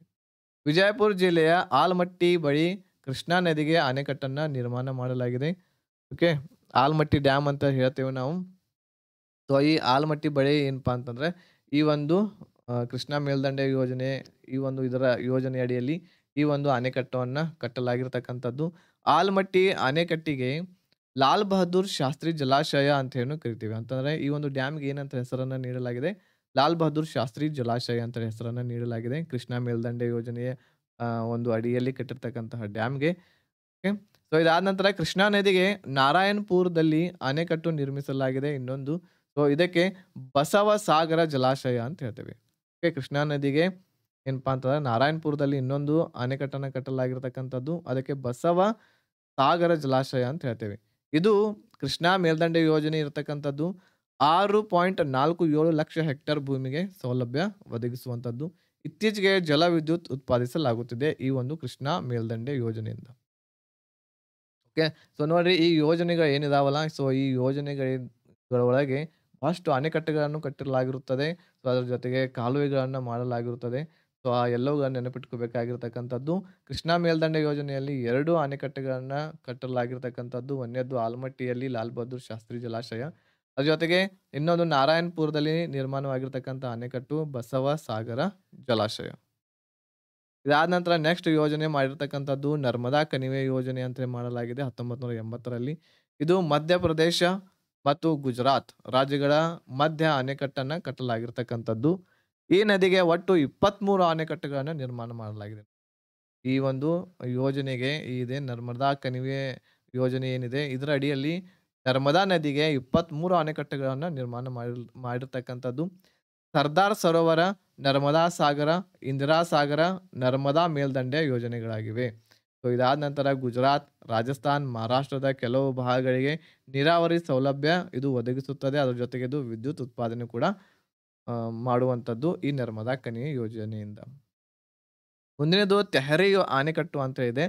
ಉತ್ತರಾಖಂಡದ ರಾಜ್ಯದ ತೆಹರಿ ಗ್ರಾಮದಲ್ಲಿ ಭಾಗೀರಥಿ ನದಿಗೆ ಕಟ್ಟಿರ್ತಕ್ಕಂತಹ ಈ ಒಂದು ಅಣೆಕಟ್ಟು. ತೆಹರಿ ಅಣೆಕಟ್ಟು ಎಕ್ಸಾಮ್‌ದಲ್ಲಿ ಒಂದ್ಸಲ ಕೇಳಿದ್ರು ಅನ್ಸುತ್ತೆ. ತೆಹರಿ ಅಣೆಕಟ್ಟು ಯಾವ ನದಿಗೆ ಕಟ್ಟಲಾಗಿದೆ ಅಂತ ಹೇಳಿ ಕೇಳಲಾಗಿದೆ. ಸೊ ಅದು ಭಾಗೀರಥಿ ನದಿಗೆ ಕಟ್ಟಲಾಗಿರ್ತಕ್ಕಂತಹ ಅಣೆಕಟ್ಟು ತೆಹರಿ ಅಣೆಕಟ್ಟು. ಇದು ದೇಶದ ಅತಿ ಎತ್ತರದ ಅಣೆಕಟ್ಟು ಆಗಿರ್ತಕ್ಕಂಥದ್ದು. ಸೊ ನೋಡ್ರಿ ಎತ್ತರವಾಗಿರ್ತಕ್ಕಂಥದ್ದು ಯಾವುದು? ತೆಹರಿ ಅಣೆಕಟ್ಟು. ಆಮೇಲೆ ಉದ್ದವಾಗಿರ್ತಕ್ಕಂಥದ್ದು ಯಾವುದು? ಇಲ್ಲಿ ಹೇಳಿದೆ ನಾನು ನಿಮಗೆ. ಭಾರತ ದೇಶದಲ್ಲಿ ಉದ್ದವಾಗಿರ್ತಕ್ಕಂಥದ್ದು ಹಿರಾಕುಡ್. ಓಕೆ. ಇಲ್ಲಿದೆ ನೋಡ್ರಿ. ಇದು ಹಿರಾಕುಡ್ ಅತಿ ಉದ್ದವಾಗಿರ್ತಕ್ಕಂಥ ಅಣೆಕಟ್ಟು ಹಿರಾಕುಡ್ ಆಗಿದೆ. ಅದರ ಜೊತೆಗೆ ಅತಿ ಎತ್ತರವಾಗಿರ್ತಕ್ಕಂಥ ಭಾರತ ದೇಶದ ಅಣೆಕಟ್ಟು ಯಾವುದು ಅಂತಂದ್ರೆ ಅದು ತೆಹರಿ ಅಣೆಕಟ್ಟು. ಇದು 260.5 ಮೀಟರ್ ಎತ್ತರ ಮತ್ತು 575 ಮೀಟರ್ ಉದ್ದವನ್ನ ಹೊಂದಿರತಕ್ಕಂಥದ್ದು. ಒಟ್ಟು ನೀರಾವರಿ ಕ್ಷೇತ್ರ ಎಷ್ಟೆಷ್ಟು ಎಲ್ಲೆಲ್ಲಿ ಒದಗಿಸುತ್ತದೆ ಅಂತಂದ್ರೆ ಇದು ಸಾರಿ. ಸೊ ತೆಹರಿ ಅಣೆಕಟ್ಟು ಇದು ಅತಿ ನಮ್ಮ ಭಾರತ ದೇಶದ ಎತ್ತರವಾಗಿರ್ತಕ್ಕಂಥ ಅಣೆಕಟ್ಟು. ಸೊ ನಮ್ಮ ಭಾರತ ದೇಶದಲ್ಲಿ ಒಟ್ಟು ನೀರಾವರಿ ಕ್ಷೇತ್ರಗಳಲ್ಲಿ ಮೊದಲನೇ ಸ್ಥಾನವನ್ನು ಪಡೆದುಕೊಂಡಿರ್ತಕ್ಕಂತಹ ರಾಜ್ಯ ಯಾವುದು ಅಂತಂದ್ರೆ ಅದು ಒಡಿಸ್ಸಾ ಇದೆ. 2ನೇ ಸ್ಥಾನ ನೀರಾವರಿಯಲ್ಲಿ ಇರುವಂಥದ್ದು ತಮಿಳುನಾಡು. 3ನೇ ಸ್ಥಾನದಲ್ಲಿ ನಮ್ಮ ಕರ್ನಾಟಕ ಬರುತ್ತದೆ 3ನೇ ಸ್ಥಾನದಲ್ಲಿ.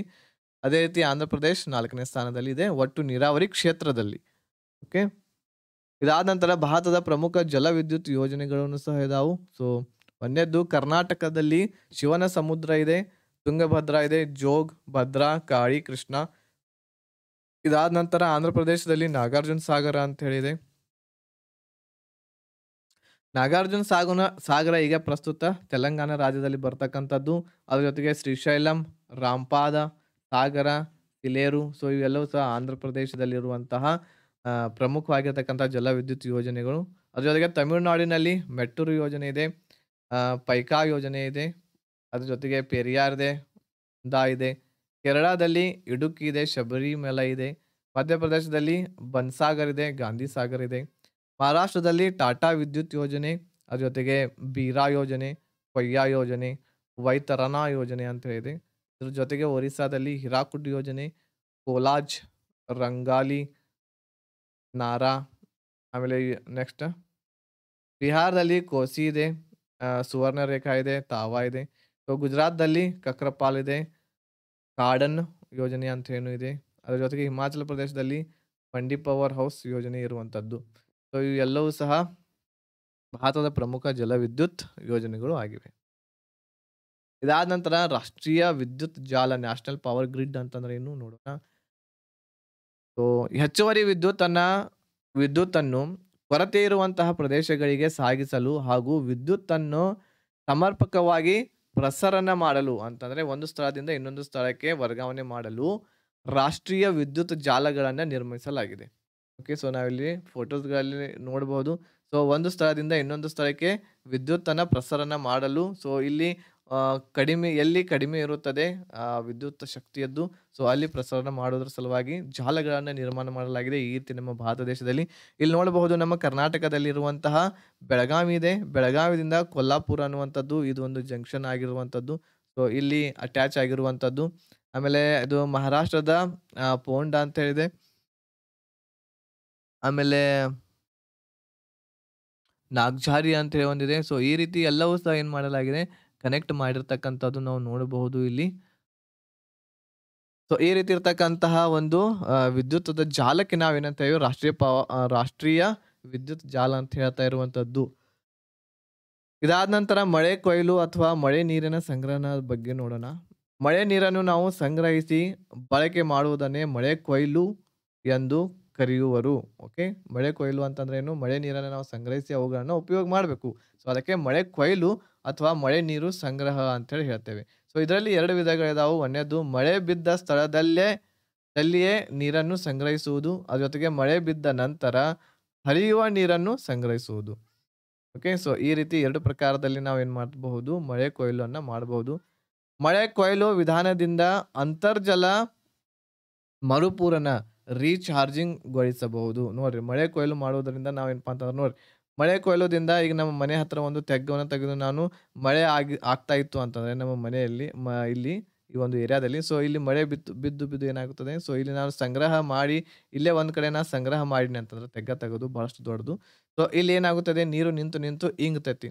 ಸೊ ಇಂಗಿ ಏನಾಗುತ್ತದೆ ಈ ನೀರಿದ್ದದ್ದು ಭೂಮಿಯ ಒಳಗೆ ಹೋಗಿ ಭೂಮಿ ಒಳಗಿರ್ತಕ್ಕಂತಹ ಅಂತರ್ಜಾಲವನ್ನು ನಾವು ಏನ್ ಮಾಡಬಹುದು ರೀಚಾರ್ಜ್ ಮಾಡಬಹುದು ಅಂತಂದ್ರೆ ಇಲ್ಲಿ ಅಂತರ್ಜಾಲ ಒಂದು ವೇಳೆ ಇತ್ತು ಅಂತಂದ್ರೆ ಖಾಲಿ ಆಗಿತ್ತು ಅಂತಂದ್ರೆ ಈ ನೀರು ಹಿಂಗೆ ಏನಾಗುತ್ತದೆ ಇಲ್ಲಿ ಬಂದು ಸ್ಟಾಕ್ ಆಗುತ್ತದೆ. ಸೊ ಇದನ್ನ ನಾವು ಮತ್ತೆ ಯಾವಾಗಲಾದ್ರೂ ಸಹ ಇದನ್ನ ಬಳಸಬಹುದಾಗಿದೆ. ಸೊ ಈ ರೀತಿ ನಾವು ಅಂತರ್ಜಾಲವನ್ನ ಮರುಪೂರಣವನ್ನ ಮಾಡಬಹುದು ಈ ಒಂದು ಮಳೆ ಕೊಯ್ಲಿನಿಂದ. ಅದ್ರ ಜೊತೆಗೆ ಕರ್ನಾಟಕದಲ್ಲಿ ಮಳೆ ಕೊಯ್ಲು ಪುರಾತನ ಕಾಲದಿಂದಲೂ ಸಹ ರೂಢಿಯಲ್ಲಿ ಬಂದಿರತಕ್ಕಂಥದ್ದು. ಸೊ ಇಲ್ಲಿ ನಾವು ನೋಡಬಹುದು ಯಾವ ರೀತಿ ರೈನ್ ವಾಟರ್ ಹಾರ್ವೆಸ್ಟಿಂಗ್ ಮಾಡಬಹುದು ಅಂತೇಳಿ. ಸೊ ಇಂಗ್ಲೀಷ್‌ನಲ್ಲಿ ಇದಕ್ಕೆ ಮಳೆ ಕೊಯ್ಲಿಗೆ ನಾವು ಏನಂತ ಹೇಳ್ತೀವಿ ರೈನ್ ವಾಟರ್ ಹಾರ್ವೆಸ್ಟಿಂಗ್ ಅಂತೇಳಿ ಹೇಳ್ತೀವಿ. ಸೊ ಇಲ್ಲಿ ನೋಡ್ರಿ ರೈನ್ ಆಗ್ತಾ ಇರುವಂತದ್ದು, ಮಳೆ ಆಗ್ತಾ ಇರುವಂತದ್ದು. ಇದು ರೂಫ್ ಇದೆ. ಸೊ ಇದು ಮೇಲ್ಛಾವಣಿ ಇರುವಂತದ್ದು ನಮ್ಮ ಮನೆಯ ಮೇಲ್ಛಾವಣಿ ಮೇಲೆ ಬಿತ್ತು ಅಂತಂದ್ರೆ ಇಲ್ಲಿ ಒಂದು ಪೈಪನ್ನು ನಾವು ಹಾಕಿರ್ತೇವೆ. ಸೊ ಈ ಪೈಪದ ಮುಖಾಂತರ ಏನಾಗುತ್ತದೆ ನೀರು ಈ ರೀತಿ ಬಂದು ಇಲ್ಲಿರ್ತಕ್ಕಂತಹ ಫಿಲ್ಟರೇಷನ್ ಇರುವಂತದ್ದು ಒಂದು ಮಾಡಿದ್ವಿ ಅಂತಂದ್ರೆ ನಾವು ಈ ರೀತಿ ಪೈಪ್ ಮಾಡಿ ಪೈಪದ ಮುಖಾಂತರ ಇಲ್ಲಿ ಫಿಲ್ಟರ್ ಇರುವಂತದ್ದು ಒಂದು ಮಾಡಿದ್ವಿ ಅಂತಂದ್ರೆ ಸೊ ಫಿಲ್ಟರೇಷನ್ ಅಂತಂದ್ರೆ ಏನು ಒಂದು ಡಬ್ಬಿ ಒಂದು ಯಾವುದೋ ಒಂದು ಬ್ಯಾರಲ್ ಇಟ್ರುನು ನಡೆಯುತ್ತದೆ ನೀವು. ಸೊ ಈ ಬ್ಯಾರಲ್‌ದಲ್ಲಿ ನೀರು ಸಂಗ್ರಹವಾಗುತ್ತದೆ. ಆಮೇಲೆ ಕೆಳಗೆ ಏನಾಗುತ್ತದೆ ಅಂತಂದ್ರೆ ಸೊ ಏನಾದರೂ ಕಸ ಕಡ್ಡಿ ಏನಾದರೂ ಇತ್ತು ಅಂತಂದ್ರೆ ಅವುಗಳು ಬಂದು ಕೆಳಗೆ ಕುಂಡಿರ್ತವೆ. ಸೊ ಮೇಲಿರುವಂತಹ ನೀರು ಸ್ವಚ್ಛವಾಗಿರ್ತಕ್ಕಂತಹ ನೀರು ಇಲ್ಲಿ ಬಂದು ನಾವು ಮಾಡಿರ್ತಕ್ಕಂತಹ ಟ್ಯಾಂಕ್‌ದಲ್ಲಿ ಏನಾಗುತ್ತದೆ ಅದು ಸಂಗ್ರಹವಾಗುತ್ತದೆ. ಸೊ ಇದನ್ನ ನಾವು ಎಲ್ಲೆಲ್ಲಿ ಬಳಸಬಹುದು ಈ ಪಂಪದ ಮುಖಾಂತರ ಇಲ್ಲಿ ಪಂಪ್ ಸೆಟ್‌ವನ್ನ ಹಾಕಿದ್ವಿ ಅಂತಂದ್ರೆ ಈ ಪಂಪದ ಮುಖಾಂತರ ಏನ್ ಮಾಡಬಹುದು ನಾವು ಈ ನೀರನ್ನ ಗಾರ್ಡನ್‌ಗೆ ನಾವು ಹಾಯಿಸಲಿಕ್ಕೆ ನಮ್ಮ ಮನೆಯಲ್ಲಿ ನಾವು ಯೂಸ್ ಮಾಡಬಹುದು. ಅದ್ರ ಜೊತೆಗೆ ಟಾಯ್ಲೆಟ್ ಫ್ಲಶಿಂಗ್ ಅಂತಂದ್ರೆ ಟಾಯ್ಲೆಟ್ ಗೆ ಬಳಸಬಹುದಾಗಿದೆ. ಅದ್ರ ಜೊತೆಗೆ ಕಾರ್ ವಾಷಿಂಗ್‌ಗೆ ಬಳಸಬಹುದಾಗಿದೆ. ಆಮೇಲೆ ಕ್ಲಾತ್ ವಾಷಿಂಗ್ ಬಟ್ಟೆಗಳನ್ನ ತೊಳೆಯೋದಕ್ಕೆ ನಾವು ಈ ಒಂದು ಹಾರ್ವೆಸ್ಟ್ ಮಾಡಿರ್ತಕ್ಕಂಥ ನೀರನ್ನ ಬಳಸಬಹುದಾಗಿದೆ. ಇದ್ರ ನಂತರ ಈ ಒಂದು ನಮ್ಮ ಟ್ಯಾಂಕ್ ಪೂರ್ತಿ ತುಂಬಿತು ಅಂತಂದ್ರೂ ಸಹ ಓವರ್‌ಫ್ಲೋ ಆಗಿ ನೀರು ಬೀಳ್ತಾ ಇದ್ದು ಅಂತಂದ್ರೆ ಅದನ್ನ ಏನ್ ಮಾಡಬಹುದು ನಮ್ಮ ಮನೆಯಲ್ಲಿ ಒಂದು ಬಾವಿ ಕೂಡ ಇತ್ತು ಅಂತಂದ್ರೆ ಆ ಬಾವಿಯಲ್ಲಿ ಏನ್ ಮಾಡಬಹುದು ನಾವು ಅದನ್ನ ಅಟ್ಯಾಚ್ ಮಾಡಬಹುದು ಪೈಪದ ಮುಖಾಂತರ ಬಾವಿಯಲ್ಲಿ ಹೋಗಿ ನೀರು ಅದು ಬೀಳುತ್ತದೆ. ಸೊ ಇಲ್ಲಿ ನಾವು ಬಾವಿಯಲ್ಲಿ ನಾವು ಈ ನೀರನ್ನ ಇಲ್ಲಿ ಬಿಡುವುದರಿಂದ ಇಲ್ಲಿ ಏನಾಗುತ್ತದೆ ಕೆಳಗಿರುವಂತಹ ನೀರಿನ ಅಂಶ ಹೆಚ್ಚಾಗಿ ಇಲ್ಲಿ ನಮ್ಮ ಬಾವಿ ನೀರು ಹೆಚ್ಚಾಗಿ ಇವುಗಳನ್ನು ಸಹ ನಾವು ಏನ್ ಮಾಡಬಹುದು ಆ ಉಪಯೋಗ ಮಾಡಬಹುದಾಗಿದೆ. ಸೊ ಈ ರೀತಿ ನಾವು ರೈನ್ ವಾಟರ್ ಹಾರ್ವೆಸ್ಟಿಂಗ್ ನಾವು ಮಾಡಬಹುದು. ಸೊ ಇದನ್ನು ಮಾಡುವುದರಿಂದ ನೀರಿನ ಒಂದು ವ್ಯತ್ಯಯವನ್ನು ನಾವು ದೂರವನ್ನ ಮಾಡಬಹುದು. ನೆಕ್ಸ್ಟ್ ಭಾರತದ ವ್ಯವಸಾಯದ ಬಗ್ಗೆ ನಾವು ನೋಡೋಣ ಈಗ. ಭೂಮಿ ಪ್ರಾಕೃತಿಕ ಸಂಪನ್ಮೂಲಗಳಲ್ಲಿ ಅತಿ ಮುಖ್ಯವಾಗಿರ್ತಕ್ಕಂಥದ್ದು. ಈ ಪ್ರಾಕೃತಿಕ ಸಂಪನ್ಮೂಲ ಬಹಳಷ್ಟು ಇದಾವು. ಸೊ, ಅದರಲ್ಲಿಯೂ ಸಹ ಭೂಮಿ ಒಂದು. ಸೊ, ಇದು ಬಹಳ ಮುಖ್ಯವಾಗಿರ್ತಕ್ಕಂಥದ್ದು. ಅದ್ರ ಜೊತೆಗೆ ಸಾಗುವಳಿ, ಅರಣ್ಯ, ಹುಲ್ಲುಗಾವಲು, ಬೀಡು ಭೂಮಿ, ವ್ಯವಸಾಯೇತರ ಬಳಕೆ ಹೀಗೆ ವಿವಿಧ ಉದ್ದೇಶಗಳಿಗೆ ಬಳಸುವುದನ್ನೇ ನಾವು ಭೂ ಬಳಕೆ ಅಂತ ಹೇಳ್ತೇವೆ. ಸೊ, ಭೂ ಬಳಕೆ ಅಂತಂದ್ರೆ ಈ ಎಲ್ಲವುದಕ್ಕೆ ನಾವು ಏನ್ ಮಾಡ್ತಾ ಇರುವಂತದ್ದು ಭೂಮಿಯನ್ನ ಉಪಯೋಗಿಸ್ತೇವೆ. ಸೊ, ಈ ರೀತಿ ಉಪಯೋಗಿಸೋದಕ್ಕೆ ಬೇರೆ ಬೇರೆ ಉದ್ದೇಶಗಳ ಪರ್ಪಸ್‌ಗಳನ್ನ ಇಟ್ಕೊಂಡು ಏನ್ ನಾವು ಭೂಮಿಯನ್ನ ಉಪಯೋಗಿಸ್ತೇವೆ ಅದಕ್ಕೆ ನಾವೇನಂತೇವೆ ಭೂ ಬಳಕೆ ಅಂತ ಹೇಳ್ತೇವೆ. ನಿವ್ವಳ ಸಾಗುವಳಿ ಕ್ಷೇತ್ರವನ್ನ ನೋಡೋಣ. ಭಾರತದ ಭೂ ಬಳಕೆಯ ವಿಧಗಳಲ್ಲಿ ಅತ್ಯಂತ ಪ್ರಮುಖವಾಗಿರ್ತಕ್ಕಂಥ ಸಾಗುವಳಿ ಮಾಡುವುದರ ಸಲುವಾಗಿ ನಾವು ಭೂಮಿಯನ್ನ ಬಳಸ್ತೇವೆ. ಸೊ, ಭಾರತದ ಭೂ ಬಳಕೆಯೊಳಗ ಈ ವಿಧ ಆಗಿರ್ತಕ್ಕಂಥದ್ದು, ಈ ವಿಧ ಅತ್ಯಂತ ಪ್ರಮುಖವಾಗಿರ್ತಕ್ಕಂಥದ್ದು, ಇಂಪಾರ್ಟೆಂಟ್ ಆಗಿರ್ತಕ್ಕಂಥದ್ದು. ಭಾರತ ಪ್ರಪಂಚದಲ್ಲಿ ಭೂ ಬಳಕೆಯಲ್ಲಿ 2ನೇ ಸ್ಥಾನವನ್ನ ಹೊಂದಿರತಕ್ಕಂಥದ್ದು. ಅದ್ರ ಜೊತೆಗೆ 1ನೇ ಸ್ಥಾನದಲ್ಲಿ ಅಮೆರಿಕ ಸಂಯುಕ್ತ ಸಂಸ್ಥಾನ ಇದೆ. ಅರಣ್ಯ ಭೂಮಿ ಅರಣ್ಯ ಭೂಮಿ ನೋಡೋಣ. ಸೊ, ಭಾರತದಲ್ಲಿ ಶೇಕಡ 23.06ರಷ್ಟು ಅರಣ್ಯವಿರುವಂತದ್ದು. 1950-51ರಲ್ಲಿ ಶೇಕಡ 16.2ರಷ್ಟು ಭಾರತದಲ್ಲಿ ಅರಣ್ಯ ಭೂಮಿ ಇತ್ತು. ಸೊ, ಈಗ ಹೆಚ್ಚಾಗಿರ್ತಕ್ಕಂಥದ್ದು ನಾವು ನೋಡ್ತಾ ಇರುವಂತದ್ದು. ಅದೇ ರೀತಿ ರಾಷ್ಟ್ರೀಯ ಅರಣ್ಯ ಯೋಜನೆಯ ಪ್ರಕಾರ ಶೇಕಡ 33 ಇದೆ. ರಾಷ್ಟ್ರೀಯ ಅರಣ್ಯ ಯೋಜನೆ ಅಂತ ಏನು ಒಂದು ಅವರು ವರದಿಯನ್ನ ಬಿಡುಗಡೆ ಮಾಡ್ತಾರೆ. ಅದರ ಪ್ರಕಾರ ಭಾರತ ದೇಶದಲ್ಲಿ 33% ಅರಣ್ಯ ಭೂಮಿ ಇದೆ ಅಂತ ಹೇಳ್ತಾರೆ ಅವರು. ವ್ಯವಸಾಯೇತರ ಭೂ ಬಳಕೆ ಅಂತಂದ್ರೆ ಏನು? ವ್ಯವಸಾಯೇತರ ಅಂತಂದ್ರೆ ಅಲ್ಲಿ ಏನಾದರೂ ಏನೂ ಮಾಡದೆ ಸೊ, ಅಂತಂದ್ರೆ ವ್ಯವಸಾಯವನ್ನ ಮಾಡದೇ ನಾವೇನ್ ಮಾಡ್ತೀವಿ ಭೂಮಿಯನ್ನು ಸಹ ಬಳಕೆ ಮಾಡ್ತೀವಿ. ಅವುಗಳ ಪರ್ಪಸ್ ಏನಿರುತ್ತದೆ ಕಟ್ಟಡ ನಿರ್ಮಾಣ ಆಗಿರ್ಬಹುದು, ಫ್ಯಾಕ್ಟರೀಸ್‌ಗಳಾಗಿರ್ಬಹುದು, ಅದರ ಜೊತೆಗೆ ಜಲಾಶಯಗಳಾಗಿರ್ಬಹುದು, ಕೈಗಾರಿಕೆಗಳಾಗಿರ್ಬಹುದು, ರಸ್ತೆಗಳಾಗಿರ್ಬಹುದು. ಇವುಗಳ ಬಳಕೆಗಾಗಿ ಇವುಗಳನ್ನ ನಿರ್ಮಾಣ ಮಾಡೋದ್ರ ಸಲುವಾಗಿ ನಾವು ಭೂಮಿಯನ್ನ ಬಳಸ್ತೇವೆ. ಅದಕ್ಕೆ ನಾವು ವ್ಯವಸಾಯೇತರ ಭೂ ಬಳಕೆ ಅಂತ ಹೇಳ್ತೇವೆ. ಅದೇ ರೀತಿ ಬೀಳು ಭೂಮಿ ಅಂತ ಹೇಳ್ತೇವೆ ನಾವು. ವ್ಯವಸಾಯಕ್ಕೆ ಯೋಗ್ಯವಲ್ಲದಂತಹ ಪ್ರದೇಶ ಇರುತ್ತದೆ. ಸೊ, ಅಲ್ಲಿ ಯಾವುದೇ ಮನೆ ನಿರ್ಮಾಣ ಕೂಡ ಹೆಚ್ಚು ಆಗಿರುವುದಿಲ್ಲ. ಕಟ್ಟಡಗಳು ಕೂಡ ನಿರ್ಮಾಣ ಆಗಿರೋದಿಲ್ಲ. ಸೊ, ಹಾಗೆ ವೇಸ್ಟ್ ಆಗಿರುವಂತದ್ದು ಒಂದು ಭೂಮಿ ಇರುತ್ತದೆ. ಅದಕ್ಕೆ ನಾವು ಏನಂತ ಹೇಳ್ತೇವೆ ಅದನ್ನ ಹಂಗ ಬಿಟ್ಟಿರ್ತೇವೆ. ಅದು ಬೀಳು ಭೂಮಿ ಅಂತ ಹೇಳ್ತೇವೆ. ಅದೇ ರೀತಿ ಹುಲ್ಲುಗಾವಲು. ಹಿಮಾಚಲ ಪ್ರದೇಶ ಹೆಚ್ಚು ಹುಲ್ಲುಗಾವಲು ಹೊಂದಿರತಕ್ಕಂತಹ ರಾಜ್ಯ. ಕಡಿಮೆ ಹೊಂದಿರತಕ್ಕಂಥದ್ದು ಹುಲ್ಲುಗಾವಲು ರಾಜ್ಯಗಳು ಯಾವುದು ಅಂತಂದ್ರೆ ಅದು ಪಂಜಾಬ್ ಮತ್ತು ಹರಿಯಾಣ. ಇದಾದ ನಂತರ ಬಳಕೆಯಾಗದ ವ್ಯವಸಾಯ ಯೋಗ್ಯ ಭೂಮಿ ಅಂತಂದ್ರ ಬಳಕೆಯಾಗದ ವ್ಯವಸಾಯ ಯೋಗ್ಯ ಭೂಮಿ ಅಂತಂದ್ರೆ ಇಂದು ಮಣ್ಣಿನ ರಾಸಾಯನಿಕ ಸಂಯೋಜನೆಯ ಬದಲಾವಣೆಗಳಿಂದಾಗಿ ಅನುಪಯುಕ್ತವಾಗಿ ಪರಿಣಮಿಸಿದೆ. ಅಂತಂದ್ರೆ ಏನು? ಬಳಕೆಯಾಗದ ವ್ಯವಸಾಯ ಯೋಗ್ಯ ಭೂಮಿ ಅಂತಂದ್ರೆ ಏನು? ಮೊದಲು ಏನಿತ್ತು ಒಂದು ಭೂಮಿ ಬಳಕೆ ಮಾಡಲು ಅಥವಾ ವ್ಯವಸಾಯಕ್ಕೆ ಯೋಗ್ಯ ಇತ್ತು. ಆದ್ರೆ ಇಲ್ಲಿ ನಾವು ಬಹಳಷ್ಟು ರಾಸಾಯನಿಕಗಳನ್ನ ಉಪಯೋಗ ಮಾಡಿ ನಮ್ಮ ಗಿಡಗಳನ್ನ ಬೆಳೆಸ್ತಾ ಇರುವ ಕಾರಣದಿಂದ ಇಲ್ಲಿರ್ತಕ್ಕಂತಹ ಮಣ್ಣು ಏನಾಗುತ್ತದೆ ಅದು ತನ್ನ ಫಲವತ್ತತೆಯನ್ನ ಕಳೆದುಕೊಳ್ತಾ ಇದೆ. ಸೊ, ಮಣ್ಣಿನ ರಾಸಾಯನಿಕದ ಸಂಯೋಜನೆಯಾಗಿ ಸೊ, ಇದ ಕಾರಣದಿಂದ ಇದು ಯೋಗ್ಯವಾಗಿರ್ತಕ್ಕಂಥ ಭೂಮಿ ಇತ್ತು ವ್ಯವಸಾಯಕ್ಕೆ. ಆದರೆ ಅದನ್ನ ನಾವು ಈಗ ಬಳಕೆಯನ್ನ ಮಾಡ್ತಾ ಇಲ್ಲ. ಯಾಕೆ ಮಾಡ್ತಾ ಇಲ್ಲ? ಫಲವತ್ತತೆಯನ್ನ ಕಳೆದುಕೊಂಡಿದೆ. ಸೊ, ಈ ರೀತಿ ಇರ್ತಕ್ಕಂತಹ ಭೂಮಿಯನ್ನ ನಾವೇನ್ ಹೇಳ್ತೇವೆ? ಬಳಕೆಯಾಗದ ವ್ಯವಸಾಯ ಯೋಗ್ಯ ಭೂಮಿ ಅಂತ ಹೇಳ್ತೇವೆ. ಸೊ, ಮುಂದಿನದಾಗಿ ವ್ಯವಸಾಯದ ಬಗ್ಗೆ ನೋಡೋಣ. ವ್ಯವಸಾಯ ಅಂತಂದ್ರೆ ಏನು? ಭೂಮಿಯನ್ನು ಉಳುಮೆ ಮಾಡುವುದು. ಉಳುಮೆ ಮಾಡುವಂತಹ ಒಂದು ಕಲೆಯಾಗಿದೆ. ಸೊ, ಭೂಮಿಯ ಒಳಗೆ ನಾವು ಬಹಳಷ್ಟು ಗಿಡಗಳನ್ನ, ಸಸಿಗಳನ್ನ ಬೆಳೆಸ್ತೇವೆ. ಸೊ, ಆ ಒಂದು ಕಲೆಗೆ ನಾವು ವ್ಯವಸಾಯ ಅಂತ ಹೇಳ್ತೇವೆ. ಸೊ, ಅದೇ ರೀತಿ ಭೂಮಿಯನ್ನು ಉಳುಮೆ ಮಾಡಿ ಸಸ್ಯಗಳನ್ನು ಪೋಷಿಸಿ ಅದರಿಂದ ಮಾನವ ಮತ್ತು ಪ್ರಾಣಿಗಳಿಗೆ ಉಪಯೋಗಕ್ಕೆ ಒಳಪಡಿಸುವುದನ್ನೇ ವ್ಯವಸಾಯ ಅಥವಾ ಕೃಷಿ ಅಂತ ಹೇಳ್ತೇವೆ. ವ್ಯವಸಾಯ ಮತ್ತು ಕೃಷಿ ಎರಡೂ ಒಂದೇ ವರ್ಡ್.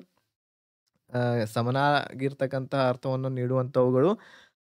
ಸೊ, ಇಲ್ಲಿ ಭೂಮಿಗಳನ್ನ ಉಳುಮೆ ಮಾಡಿ ನಾವು ಸಸ್ಯಗಳನ್ನ ಪೋಷಿಸಿ ಅವುಗಳನ್ನ ಬೆಳೆಸ್ತೇವೆ. ಸೊ, ಅವುಗಳನ್ನ ನಾವು ಮಾನವ ಆಗಿರಬಹುದು ಪ್ರಾಣಿಗಳಿಗೆ ಉಪಯೋಗಕ್ಕಾಗಿ ಉಪಯೋಗಿಸ್ತೇವೆ.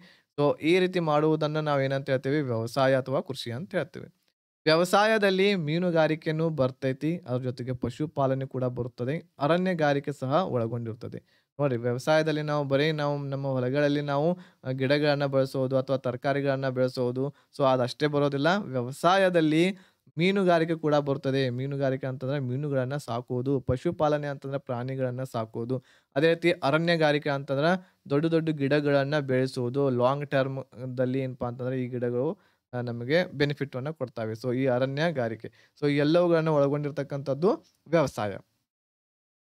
ವ್ಯವಸಾಯವು ಭಾರತೀಯ ಮುಖ್ಯ ಉದ್ಯೋಗವಾಗಿರ್ತಕ್ಕಂಥದ್ದು. ಭಾರತೀಯರಲ್ಲಿ 60% 60% ಜನರು ಯಾವುದಕ್ಕೆ ಆಮ್, ಸೀಮಿತವಾಗ್ಯಾರಪ್ಪ ಅಂತಂದ್ರೆ ವ್ಯವಸಾಯಕ್ಕೆ ಸೀಮಿತ ಅಂತಂದ್ರೆ ವ್ಯವಸಾಯವನ್ನ ಮಾಡ್ತಾರೆ. ಆದ್ದರಿಂದ ಭಾರತೀಯರಿಗೆ ಇದು ಒಂದು ಮುಖ್ಯವಾಗಿರ್ತಕ್ಕಂತಹ ಉದ್ಯೋಗ ಆಗಿರ್ತಕ್ಕಂಥದ್ದು. ವ್ಯವಸಾಯದಲ್ಲಿ ನಾವು ಮುಖ್ಯವಾಗಿ 5 ಪ್ರಕಾರಗಳನ್ನ ನೋಡ್ತೇವೆ. ಸೊ ಅದರಲ್ಲಿ ಒಂದನೇದ್ದು ಸಾಂದ್ರ ಬೇಸಾಯ ಅಂತ ಹೇಳ್ತೇವೆ, ಇಂಗ್ಲಿಷ್ನಲ್ಲಿ ಇಂಟೆನ್ಸಿವ್ ಫಾರ್ಮಿಂಗ್ ಅಂತ ಹೇಳ್ತೇವೆ.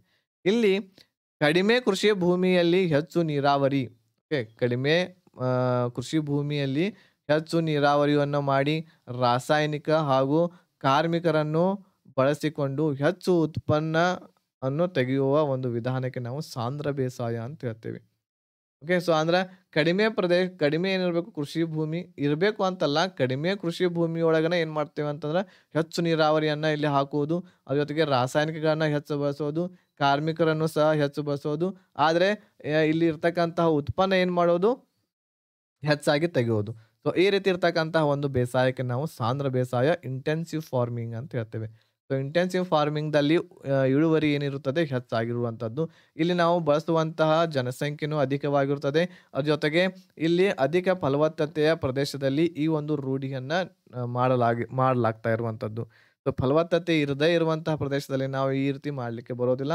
ಯಾಕಂತಂದ್ರೆ ಬಹಳಷ್ಟು ಇನ್ವೆಸ್ಟ್ಮೆಂಟ್ ಮಾಡಿರ್ತಾರೆ, ಬಹಳಷ್ಟು ದುಡ್ಡನ್ನ ಖರ್ಚು ಮಾಡಿರ್ತಾರೆ ಈ ಒಂದು ಸಾಂದ್ರ ಬೇಸಾಯವನ್ನ ಮಾಡೋದ್ರ ಸಲುವಾಗಿ. ಇದಾದ ನಂತರ ವಿಸ್ತೃತ ಬೇಸಾಯ ಅಂತ ಹೇಳ್ತೀವಿ, ಎಕ್ಸ್ಟೆಂಡೆಡ್ ಫಾರ್ಮಿಂಗ್. ಸೊ ಇಲ್ಲಿ ಸಾಂದ್ರ ಬೇಸಾಯ ನಾವು ನೋಡಬಹುದು, 1ನೇ ಚಿತ್ರವಾಗಿರ್ತಕ್ಕಂಥದ್ದು ಇದು.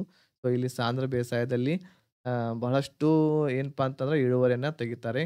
ಸೊ ಬಹಳಷ್ಟು ಖರ್ಚು ಮಾಡಿರ್ತಾರೆ ಸಾಂದ್ರ ಬೇಸಾಯ ಮಾಡ್ಬೇಕಂತಂದ್ರೆ. ಸೊ ನೆಕ್ಸ್ಟ್ ಆಗಿರ್ತಕ್ಕಂಥದ್ದು ಎಕ್ಸ್ಟೆಂಡೆಡ್ ಫಾರ್ಮಿಂಗ್. ಎಕ್ಸ್ಟೆಂಡೆಡ್ ಫಾರ್ಮಿಂಗ್ ಅಂತಂದ್ರೆ ಕೃಷಿ ಮಾಡುವ ಭೂಮಿ ಅಧಿಕವಾಗಿದ್ದು ಅಂತಂದ್ರೆ ಇಲ್ಲಿ ಬಹಳಷ್ಟು ದೊಡ್ಡದಾಗಿರ್ತಕ್ಕಂಥ ಒಂದು ಪ್ರದೇಶವಿರುತ್ತದೆ ಕೃಷಿ ಮಾಡಲಿಕ್ಕೆ. ಬಿತ್ತುವುದರಿಂದ ಹಿಡಿದುಕೊಂಡು ರಾಶಿ ಮಾಡುವವರೆಗೂ ಸಹ ಏನ್ ಮಾಡ್ತಾರೆ, ಇಲ್ಲಿ ಯಂತ್ರಗಳ ಬಳಕೆಯನ್ನ ಮಾಡ್ತಾರೆ. ಸೊ ಯಾವುದೇ ರೀತಿ ಇರ್ತಕ್ಕಂತಹ ಮಾನವರನ್ನ ಉಪಯುಕ್ತ ಇಲ್ಲಿ ಹೆಚ್ಚು ಮಾಡುವುದಿಲ್ಲ, ಯಂತ್ರಗಳನ್ನು ಉಪಯೋಗ ಮಾಡ್ತಾರೆ. ಬಹಳಷ್ಟು ಹೆಚ್ಚು ಇರುವ ಒಂದು ಭೂಮಿ, ಕೃಷಿ ಭೂಮಿ ಇರುವ ಕಾರಣದಿಂದ ಸೊ ಬಹಳ ಲೇಟ್ ಆಗುತ್ತೆ ಮಾನವರನ್ನ ಬಳಸಿದ್ವಿ ಅಂತಂದ್ರೆ. ಸೊ ಆದ್ದರಿಂದ ಬಹಳಷ್ಟು ಯಂತ್ರಗಳನ್ನ ಬಳಸಿ ಇಲ್ಲಿ ಏನ್ ಮಾಡ್ತಾರೆ, ಬೇಸಾಯ ಮಾಡ್ತಾರೆ. ಇದಕ್ಕೆ ನಾವು ಎಕ್ಸ್ಟೆಂಡೆಡ್ ಫಾರ್ಮಿಂಗ್ ಅಂತ ಹೇಳ್ತೇವೆ. ಸೊ ಇಲ್ಲಿ ನಾವು ನೋಡಬಹುದು 2ನೇ ಚಿತ್ರದಲ್ಲಿ ಸೊ ಈ ರೀತಿ ಇರ್ತಕ್ಕಂತಹ ಪ್ರತಿಯೊಂದು ಯಂತ್ರಗಳನ್ನ ಬಳಸಿ ಏನ್ ಮಾಡ್ತಾರೆ, ಇಲ್ಲಿ ಬೇಸಾಯವನ್ನ ಮಾಡ್ತಾರೆ. ಜೀವನಾಧಾರ ಬೇಸಾಯ ಅಂತ ಹೇಳ್ತೇವೆ, ಸಬ್ಸಿಸ್ಟೆನ್ಸ್ ಫಾರ್ಮಿಂಗ್ ಅಂತ ಹೇಳ್ತೇವೆ ಇಂಗ್ಲಿಷ್ನಲ್ಲಿ. ಸೊ 3ನೇದ್ದು ವ್ಯವಸಾಯದಲ್ಲಿ ಪ್ರಕಾರ, ರೈತರು ತಮ್ಮ ಜೀವನಕ್ಕೆ ಅವಶ್ಯಕವಿರುವ ಹುಟ್ಟುವಳಿಗಳನ್ನು ಬೆಳೆಯುವುದಕ್ಕೆ ಜೀವನಾಧಾರ ಬೇಸಾಯ ಅಂತ ಹೇಳ್ತೇವೆ. ತಮ್ಮ ಜೀವನಕ್ಕಾಗಿ ಅವಶ್ಯಕವಿರುವಂತಹ ಏನಿದಾವು, ಯಾವ್ಯಾವ ಕ್ರಾಪ್ಸ್ಗಳಿದಾವು, ಯಾವ್ಯಾವ ಬೆಳೆಗಳಿದಾವು, ಅವುಗಳನ್ನ ಬೆಳೆಯುವಂಥದ್ದು ಜೀವನಾಧಾರ ಬೇಸಾಯ ಅಂತ ಹೇಳ್ತೇವೆ. ರೈತರು ಇದರಲ್ಲಿ ಧಾನ್ಯ ಆಗಿರಬಹುದು, ಎಣ್ಣೆ ಕಾಳುಗಳಾಗಿರ್ಬಹುದು, ತರಕಾರಿ ಆಗಿರ್ಬಹುದು, ಇವುಗಳನ್ನ ಬೆಳೀತಾರೆ. ಸೊ ಇದಕ್ಕೆ ಏನಂತ ಹೇಳ್ತೇವೆ, ನಾವು ಜೀವನಾಧಾರ ಬೇಸಾಯ ಅಂತ ಹೇಳ್ತೇವೆ. ಸೊ ಇಲ್ಲಿ ನಾವು ನೋಡಬಹುದು ಜೀವನಾಧಾರ ಬೇಸಾಯ. ನೆಕ್ಸ್ಟ್ ಆಗಿರ್ತಕ್ಕಂಥದ್ದು ಈ ಒಂದು ಜೀವನಾಧಾರ ಬೇಸಾಯದಲ್ಲಿ 3 ಪ್ರಕಾರಗಳನ್ನ ನಾವು ನೋಡಬಹುದು. 1ನೇದ್ದು ಸ್ಥಿರ ಬೇಸಾಯ ಅಂತ ಹೇಳ್ತೇವೆ, ಫಿಕ್ಸ್ಡ್ ಫಾರ್ಮಿಂಗ್ ಅಂತ ಹೇಳ್ತೇವೆ. ಯಾವುದೇ ಒಂದು ಪ್ರದೇಶದಲ್ಲಿ ಜನರು ಶಾಶ್ವತವಾಗಿ ನೆಲೆಸಿ ಬೇಸಾಯ ಮಾಡುವುದೇ ಸ್ಥಿರ ಬೇಸಾಯ ಅಂತ ಹೇಳ್ತೇವೆ. ಒಂದೇ ಪ್ರದೇಶದಲ್ಲಿ ಅಲ್ಲೇ ಶಾಶ್ವತವಾಗಿ ಇರೋದು, ಅಲ್ಲೇ ಬೇಸಾಯ ಮಾಡ್ತಾನೆ ಇರೋದು, ಅದಕ್ಕೆ ಫಿಕ್ಸ್ಡ್ ಫಾರ್ಮಿಂಗ್ ಅಂತ ಹೇಳ್ತೇವೆ. ಇದು ಸಾಂಪ್ರದಾಯಿಕವಾಗಿದ್ದು ಚಿಕ್ಕ ಹಿಡುವಳಿ ಹೊಂದಿದೆ ಅಂತಂದ್ರೆ ಇದು ಬಹಳಷ್ಟು ಕಡಿಮೆ ಪ್ರದೇಶದಲ್ಲಿ ಈ ಒಂದು ಫಾರ್ಮಿಂಗ್ ಅನ್ನ ಮಾಡ್ತಕ್ಕಂಥದ್ದು. ಸ್ಥಳಾಂತರ ಬೇಸಾಯ ಅಂತಂದ್ರೆ ಡಿಸ್ಪ್ಲೇಸ್ಮೆಂಟ್ ಫಾರ್ಮಿಂಗ್ ಅಂತ ಹೇಳ್ತೇವೆ ಇಂಗ್ಲಿಷ್ನಲ್ಲಿ. ಬೇಸಾಯ ಮಾಡುವ ಕ್ಷೇತ್ರವನ್ನು ಮೇಲಿಂದ ಮೇಲೆ ಬದಲಾವಣೆ ಮಾಡುವುದಕ್ಕೆ ಸ್ಥಳಾಂತರ ಬೇಸಾಯ ಅಂತ ಹೇಳ್ತೇವೆ. ಅಂತಂದ್ರೆ ಬೇಸಾಯವನ್ನ ಮಾಡುವಂತ ಕ್ಷೇತ್ರವನ್ನ ಏನ್ ಮಾಡ್ತಾರೆ, ಬದಲಾವಣೆಯನ್ನ ಮಾಡ್ತಾರೆ. ಸೊ ಇಂದು ಇದನ್ನು ನಿಷೇಧಿಸಲಾಗಿದೆ ಅಂತಂದ್ರೆ ಇಲ್ಲಿ ಏನಪ್ಪಾ, ಸ್ಥಳಾಂತರ ಬೇಸಾಯ ನಮ್ಮಲ್ಲಿ ಇಲ್ಲ. ಸೊ ಈ ರೀತಿ ಇರ್ತಕ್ಕಂಥ ಸ್ಥಳಾಂತರ ಬೇಸಾಯಕ್ಕೆ ಆಸಾಂನಲ್ಲಿ ನಾವು ಏನಂತ ಹೇಳಿ ಕರಿತೀವಿ, ಝೂಮ್ ಅಂತ ಹೇಳಿ ಕರಿತೀವಿ. ಏನಂತ ಹೇಳಿ ಕರಿತೀವಿ, ಇದನ್ನ ಝೂಮ್ ಅಂತ ಹೇಳಿ ಕರಿತೀವಿ. ಸ್ಥಳಾಂತರ ಬೇಸಾಯ ಅಂತಂದ್ರೆ ಯಾವ ರೀತಿ, ಇನ್ನೊಂದು ಸ್ವಲ್ಪ ನಿಮ್ಗೆ ಎಕ್ಸ್ಪ್ಲನೇಷನ್ ಕೊಡ್ತೇನೆ. ಇದು ನಮ್ಮ ಭಾರತ ದೇಶದಲ್ಲಿ ಈಗಿಲ್ಲ, ಡಿಸ್ಪ್ಲೇಸ್ಮೆಂಟ್ ಫಾರ್ಮಿಂಗ್ ಅಂತ ಹೇಳ್ತೇವೆ. ಸೊ ನೋಡ್ರಿ, ಈಗ ಕಾಡಿನಲ್ಲಿ ಇರ್ತಕ್ಕಂತಹ ಜನ ಏನ್ ಮಾಡ್ತಾರಪ್ಪ ಅಂತಂದ್ರೆ ಒಂದು ಕಡೆ ಇರ್ತಕ್ಕಂತಹ ಪ್ರದೇಶವನ್ನ ತೆಗೆದುಕೊಳ್ತಾರೆ. ಆ ಪ್ರದೇಶವನ್ನ ತೆಗೆದುಕೊಂಡು ಏನ್ ಮಾಡ್ತಾರೆ, ಸೊ ಅದು ಯಾರ್ದು ಇರುತ್ತೆ ಗೊತ್ತಿಲ್ಲ ಕಾಡಿನಲ್ಲಿ. ಸೊ ಇಲ್ಲಿ ಏನಪ್ಪಾ ಅಂತಂದ್ರೆ ಇಲ್ಲಿ ಬೇಸಾಯವನ್ನ ಮಾಡ್ತಾರೆ, ಗಿಡಗಳನ್ನ ಬೆಳೆಸ್ತಾರೆ. ಅವ್ರಿಗೆ ಏನೇನ್ ಬೇಕು ಅದನ್ನೆಲ್ಲ ಬೆಳೆಸ್ತಾರೆ. ಸೊ ಅವ್ರ ಜೀವನಕ್ಕಾಗಿ. ಸೊ ಅದನ್ನ ಎಲ್ಲಾ ಕಲ್ಟಿವೇಶನ್ ಮಾಡಿದ ತಕ್ಷಣ ಇದು ಎಲ್ಲಾ ಕ್ರಾಪ್ಸ್‌ಗಳು ಬಂದು ಅಂತಂದ್ರ, ಬಂದ ಮೇಲೆ ಏನ್ ಮಾಡ್ತಾರೆ ಇವುಗಳನ್ನ ತಮ್ಮ ಅನುಕೂಲಕ್ಕಾಗಿ ತೆಗೆದುಕೊಳ್ತಾರೆ. ಆಮೇಲೆ ಇಲ್ಲೆಲ್ಲಾ ಏನ್ ಮಾಡ್ತಾರೆ ಕೆಲವೊಂದಿಷ್ಟು ಸಮಯದಲ್ಲಿ ಇಲ್ಲಿ ಉರಿ ಹಚ್ಚಿಬಿಡ್ತಾರೆ. ಬೆಂಕಿಯನ್ನ ಹಚ್ತಾರೆ. ಬೆಂಕಿಯನ್ನ ಹಚ್ಚಿ ಆಮೇಲೆ ಏನ್ ಮಾಡ್ತಾರೆ, ಮತ್ತೆ ಇಲ್ಲಿರ್ತಕ್ಕಂತಹ ಜನರು ಬೇರೆ ಸ್ಥಳಕ್ಕೆ ಹೋಗ್ತಾರೆ. ಅಲ್ಲಿಯೂ ಸಹ ಏನ್ ಮಾಡ್ತಾರೆ, ಮತ್ತೆ ಬೇರೆ ಸ್ಥಳದಲ್ಲಿ ಹೋಗಿ ಒಂದು ಸ್ಥಳವನ್ನ ಆಯ್ಕೆ ಮಾಡ್ಕೊಂಡು ಅಲ್ಲಿಯೂ ಸಹ ಬೇಸಾಯವನ್ನ ಮಾಡ್ಲಿಕ್ಕೆ ಸ್ಟಾರ್ಟ್ ಮಾಡ್ತಾರೆ. ಸೊ ಈ ರೀತಿ ಒಂದು ಮಾಡುವಂತದ್ದೇನ ಹೇಳ್ತೇವೆ ನಾವು ಸ್ಥಳಾಂತರ ಬೇಸಾಯ ಅಂತ ಹೇಳ್ತೇವೆ. ಸೊ ಅದಕ್ಕೆ ಅಸ್ಸಾಂನಲ್ಲಿ ನಾವು ಝೂಮ್ ಕಲ್ಟಿವೇಶನ್ ಅಂತ ಹೇಳುವಂಥದ್ದು. Zoom farming. ಅದೇ ರೀತಿ ಆಂಧ್ರ ಪ್ರದೇಶ್ ಮತ್ತು ಒರಿಸ್ಸಾದಲ್ಲಿ ಪೋಡು ಅಥವಾ ಮೋಡವಿ ಅಂತ ಹೇಳಿ ಹೇಳ್ತೇವೆ. ಪೋಡು ಅಥವಾ ಮೋಡವಿ ಇಂಪಾರ್ಟೆಂಟ್ ಆಗಿರ್ತಕ್ಕಂಥದ್ದು ಇದು. ನೆಕ್ಸ್ಟ್ ಇವು ಎಲ್ಲವೂ ಸಹ ಅಸ್ಸಾಂದಲ್ಲಿ ಆಗಿರ್ಬಹುದು, ಆಮೇಲೆ ಆಂಧ್ರ ಪ್ರದೇಶ್, ಒಡಿಸ್ಸಾದಲ್ಲಿ ಏನೇನ್ ಕರೀತಾರೆ ಸ್ಥಳಾಂತರ ಬೇಸಾಯಕ್ಕೆ ಅಂತ ಕೇಳಿದ್ರೆ ಇವು ನೆನಪಿರ್ಬೇಕು. ಅದೇ ರೀತಿ ಕರ್ನಾಟಕ ಮತ್ತು ಮಹಾರಾಷ್ಟ್ರದಲ್ಲಿ ಇವುಗಳಿಗೆ ನಾವು ಕುರ್ಮಿ ಅಂತ ಹೇಳಿ ಕರಿತೀವಿ. ಮಧ್ಯಪ್ರದೇಶದಲ್ಲಿ ಇದಕ್ಕೆ ಪೈಂಡಾ ಅಂತ ಹೇಳಿ ಕರಿತೇವಿ. ಓಕೆ. ಮಧ್ಯಪ್ರದೇಶದಲ್ಲಿ ಇದಕ್ಕೆ ಪೈಂಡಾ ಅಂತ ಹೇಳಿ ಕರಿತೀವಿ. ಅದ್ರ ಜೊತೆಗೆ ಕೇರಳದಲ್ಲಿ ಇದನ್ನು ಪೂನಮ್ ಅಂತ ಹೇಳಿ ಕರಿತೀವಿ. ಛತ್ತೀಸ್ಗಢದಲ್ಲಿ ಮಾಶಾ ಬಿರಾ ಅಂತ ಹೇಳಿ ಕರಿತೀವಿ. ಮಾಶಾ ಬೀರಾ ಅಂತ ಹೇಳಿ ಕರಿತೀವಿ. ಸೊ ಈ ರೀತಿ ಏನು ನಾವು ನೋಡ್ತಾ ಇರುವಂತದ್ದು ಜೀವನಾಧಾರಿತ ಬೇಸಾಯ. ಇದರಲ್ಲಿ ಜೀವನಾಧಾರಿತ ಬೇಸಾಯದಲ್ಲಿ ಇನ್ನೊಂದು ಪ್ರಕಾರ ಯಾವುದು ಅಂತಂದ್ರೆ ವಾಣಿಜ್ಯ ಬೇಸಾಯ ಕೂಡ ಇದೆ. ಓಕೆ. ವಾಣಿಜ್ಯ ಬೇಸಾಯ ಇಲ್ಲಿ ಏನಾಗುತ್ತದೆ ಅಂತಂದ್ರೆ ವ್ಯಾಪಾರದ ಉದ್ದೇಶದ ಸಲುವಾಗಿ ಕೈಗೊಳ್ಳುವವನು ವಾಣಿಜ್ಯ ಬೇಸಾಯ ಅಂತ ಹೇಳ್ತೇವೆ. ಓಕೆ. ವ್ಯಾಪಾರದ ಸಲುವಾಗಿ ಏನ್ ಮಾಡ್ಬೇಕು ಇಲ್ಲಿ ಬೇಸಾಯವನ್ನ ಮಾಡುವಂತದ್ದು ಅಥವಾ ಕೈಗೊಳ್ಳುವುದನ್ನು ನಾವು ಏನಂತ ಹೇಳ್ತೇವೆ ವಾಣಿಜ್ಯ ಬೇಸಾಯ ಅಂತ ಹೇಳ್ತೇವೆ. ಸೊ ಇಲ್ಲಿ ಯಾವ್ಯಾವ ಬೆಳೆಗಳನ್ನ ಬೆಳಿತೀವಿ ನಾವು ಹೊಗೆ ಸೊಪ್ಪುವನ್ನ ಬೆಳಿತೀವಿ. ಹೊಗೆ ಸೊಪ್ಪು ಅಂತಂದ್ರೆ ಗೊತ್ತಿದೆ ನಿಮಗೆ, ಟೊಬ್ಯಾಕೋ ಅಂತ ಹೇಳ್ತೇವೆ ನಾವು. ಓಕೆ. ತಂಬಾಕು. ಸೊ ಅದೇ ರೀತಿ ಅಡಿಕೆ ಆಗಿರ್ಬಹುದು, ತೆಂಗು, ಕಬ್ಬು, ಹತ್ತಿ, ಅದೇ ರೀತಿ ಚಹಾ ಆಗಿರ್ಬಹುದು, ಆಮೇಲೆ ಕಾಫಿ ಆಗಿರ್ಬಹುದು, ರಬ್ಬರ್ ಆಗಿರ್ಬಹುದು ಇತ್ಯಾದಿ. ಸೊ ಈ ಎಲ್ಲವುಗಳನ್ನು ಸಹ ಏನಪ್ಪಾ ಅಂತಂದ್ರ ಈ ಒಂದು ಬೇಸಾಯದ ಬೆಳೆಗಳು ಆಗಿರ್ತಕ್ಕಂಥದ್ದು. ವಾಣಿಜ್ಯ ಬೇಸಾಯಗಳು ಎಲ್ಲವೂ. ಈ ವಾಣಿಜ್ಯ ಬೇಸಾಯಗಳಿಗೆ ನಾವು ಇಂಗ್ಲಿಷ್‌ನಲ್ಲಿ ಏನಂತ ಹೇಳ್ತೇವಿ, ಕಮರ್ಷಿಯಲ್ ಫಾರ್ಮಿಂಗ್. ಕಮರ್ಷಿಯಲ್ ಫಾರ್ಮಿಂಗ್ ಅಂತ. ಇದಾದ ನಂತರ ಮಿಶ್ರ ಬೇಸಾಯ ಅಂತ ಹೇಳಿದೆ. ಓಕೆ. ಮಿಶ್ರ ಬೇಸಾಯಕ್ಕೆ ನಾವೇನಂತ ಹೇಳ್ತೀವಿ ಇಂಗ್ಲಿಷ್‌ನಲ್ಲಿ ಮಿಕ್ಸ್ಡ್ ಫಾರ್ಮಿಂಗ್ ಅಂತ ಹೇಳಿ ಹೇಳ್ತೀವಿ. Mixed farming. ಸೊ ಕೃಷಿ ಭೂಮಿಯಲ್ಲಿ ಬೆಳೆಗಳನ್ನು ಬೆಳೆಯುವುದರ ಜೊತೆ ಪಶುಪಾಲನೆ ಮಾಡುವುದು, ಕೋಳಿ, ಜೇನು, ಹಂದಿ ಸಾಕಾಣಿಕೆ ಮಾಡುವುದು, ರೇಷ್ಮೆ ಕೃಷಿಯನ್ನು ಮಿಶ್ರ ಬೇಸಾಯ ಅಂತ ಹೇಳ್ತೇವೆ. ಅಂತಂದ್ರೆ ಕೃಷಿ ಮಾಡೋದರ ಜೊತೆಗೂ ಸಹ ಏನ್ ಮಾಡೋದು ಇವುಗಳನ್ನು ಸಹ ಏನ್ ಮಾಡ್ತಾ ಹೋಗುವುದು. ಏನ್ ಮಾಡುವುದು ಕೃಷಿಯನ್ನ ಮಾಡೋದ್ರ ಜೊತೆಗೆ ಪಶುಪಾಲನೆ ಕೂಡ ಮಾಡುವುದು ಅಂತಂದ್ರೆ ಪ್ರಾಣಿಗಳನ್ನ ಸಾಕೋದು, ಕೋಳಿ ಸಾಗಾಣಿಕೆ ಮಾಡೋದು, ಜೇನು ಗೂಡನ್ನ ಮಾಡೋದು, ಅದ್ರ ಜೊತೆಗೆ ಹಂದಿ ಸಾಕಾಣಿಕೆ ಮಾಡೋದು, ರೇಷ್ಮೆಯನ್ನ ಮಾಡೋದು. ಸೊ ಈ ಎಲ್ಲವೂ ಜೊತೆ ಕೃಷಿ ಮಾಡೋದನ್ನ ನಾವು ಏನಂತ ಹೇಳ್ತೀವಿ ಮಿಶ್ರ ಬೇಸಾಯ ಅಂತ ಹೇಳ್ತೇವೆ. Mixed farming. ಇದ್ರ ಜೊತೆಗೆ ತೋಟಗಾರಿಕೆ ಬೇಸಾಯ ಅಂತಂದ್ರೆ ಒಂದೇ ಬೆಳೆಯನ್ನು ನಾವು ವಿಸ್ತಾರವಾದ ತೋಟಗಳಲ್ಲಿ ಬೆಳೆಯುವುದು. ಸೊ ಒಂದೇ ಏನಪ್ಪಾ ಅಂತಂದ್ರ ಈಗ ಒಂದು ಗಿಡ ಇದೆ ಅಂತ ತಿಳ್ಕೊಳ್ಳಿ, ಪಪ್ಪಾಯ ಗಿಡ ಇದೆ. ಒಂದು ದೊಡ್ಡದಾಗಿರ್ತಕ್ಕಂಥ ನಂದು ಪ್ರದೇಶ ಇದೆ, ಒಂದು ಭೂಮಿ ಇದೆ. ಸೊ ಅಲ್ಲಿ ಎಲ್ಲವೂ ಸಹ ಏನಂತಂದ್ರೆ ನಾನು ಪಪ್ಪಾಯ ಗಿಡಗಳನ್ನ ಹಚ್ತೀನಿ. ಸೊ ಈ ರೀತಿ ಇರ್ತಕ್ಕಂತಹ ತೋಟಗಾರಿಕೆ, ಈ ರೀತಿ ಮಾಡುವಂತ ಒಂದು ಬೇಸಾಯಕ್ಕೆ ಏನ್ ಹೇಳ್ತೇವೆ ನಾವು ತೋಟಗಾರಿಕೆ ಹೇಳ್ತೇವೆ. ಸೊ ಪಪ್ಪಾಯ ಗಿಡ ಆಗಿರಬಹುದು, ಅದ್ರ ಜೊತೆಗೆ ಕಾಫಿ ಬೆಳೆಯೋದಾಗಿರಬಹುದು, ಅದ್ರ ಜೊತೆಗೆ ಚಹಾ ಆಗಿರ್ಬಹುದು, ರಬ್ಬರ್, ಹೂವು, ತರಕಾರಿ ಈ ಎಲ್ಲ ಬೆಳೆಗಳನ್ನ ನಾವು ತೋಟಗಾರಿಕೆಯಲ್ಲಿ ನೋಡ್ತೇವೆ. ಓಕೆ. ಒಂದೇ ಬೆಳೆಯನ್ನು ವಿಸ್ತಾರವಾಗಿರ್ತಕ್ಕಂತಹ ತೋಟಗಳಲ್ಲಿ ಬೆಳೆಯೋದು. ಇದ್ರ ಜೊತೆಗೆ ಬೆಳೆಗಳ ಋತುಗಳನ್ನು ಇದಾವು. ಅವುಗಳ ಅವಧಿಗಳ ಆಧಾರದ ಮೇಲೂ ಸಹ ನಾವು ಕೆಲವೊಂದಿಷ್ಟು ಬೆಳೆಗಳನ್ನ ಬೆಳಿತೇವಿ. ಅದರಲ್ಲಿ ಒಂದನೇದ್ದು ಮುಂಗಾರು ಅಥವಾ ಖಾರಿಫ್ ಬೇಸಾಯ ಅಂತ ಹೇಳ್ತೇವೆ. ಇಂಪಾರ್ಟೆಂಟ್ ಆಗಿರ್ತಕ್ಕಂಥ ಟಾಪಿಕ್ ಇದು ಬೆಳೆಗಳ ಋತುಗಳು ಅಂತೇಳಿ.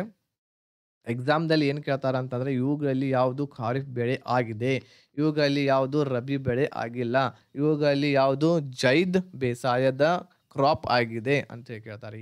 ನೆನಪಿಟ್ಕೋಬೇಕಾಗಿರ್ತಕ್ಕಂಥದ್ದು ಇದು. ಈಗ ಮುಂಗಾರು ಅಥವಾ ಖಾರಿಫ್ ಬೇಸಾಯವನ್ನು ನೋಡೋಣ ನಾವು. ನೈಋತ್ಯ ಮಾನ್ಸೂನ್ ಮಾರುತಗಳ ಅವಧಿಯ ಬೇಸಾಯವನ್ನು ನಾವು ಮುಂಗಾರು ಅಥವಾ ಖಾರಿಫ್ ಬೇಸಾಯ ಅಂತ ಹೇಳ್ತೇವೆ. ಅಂತಂದ್ರೆ ಮಾನ್ಸೂನ್ ಮಾರುತಗಳು ನೈಋತ್ಯದಿಂದ ಏನ್ ಬರ್ತಾವಲ್ಲ, ಸೊ ಆ ಅವಧಿಯಲ್ಲಿ ಬೇಸಾಯ ಮಾಡುವುದು. ಸೊ ಆ ಅವಧಿಯಲ್ಲಿ ಬೇಸಾಯ ಏನ್ ಮಾಡ್ತೀವಿ, ಅವುಗಳಿಗೆ ನಾವ್ ಏನಂತ ಹೇಳ್ತೇವಿ ಮುಂಗಾರು ಅಥವಾ ಖಾರಿಫ್ ಬೇಸಾಯ ಅಂತ ಹೇಳ್ತೇವೆ.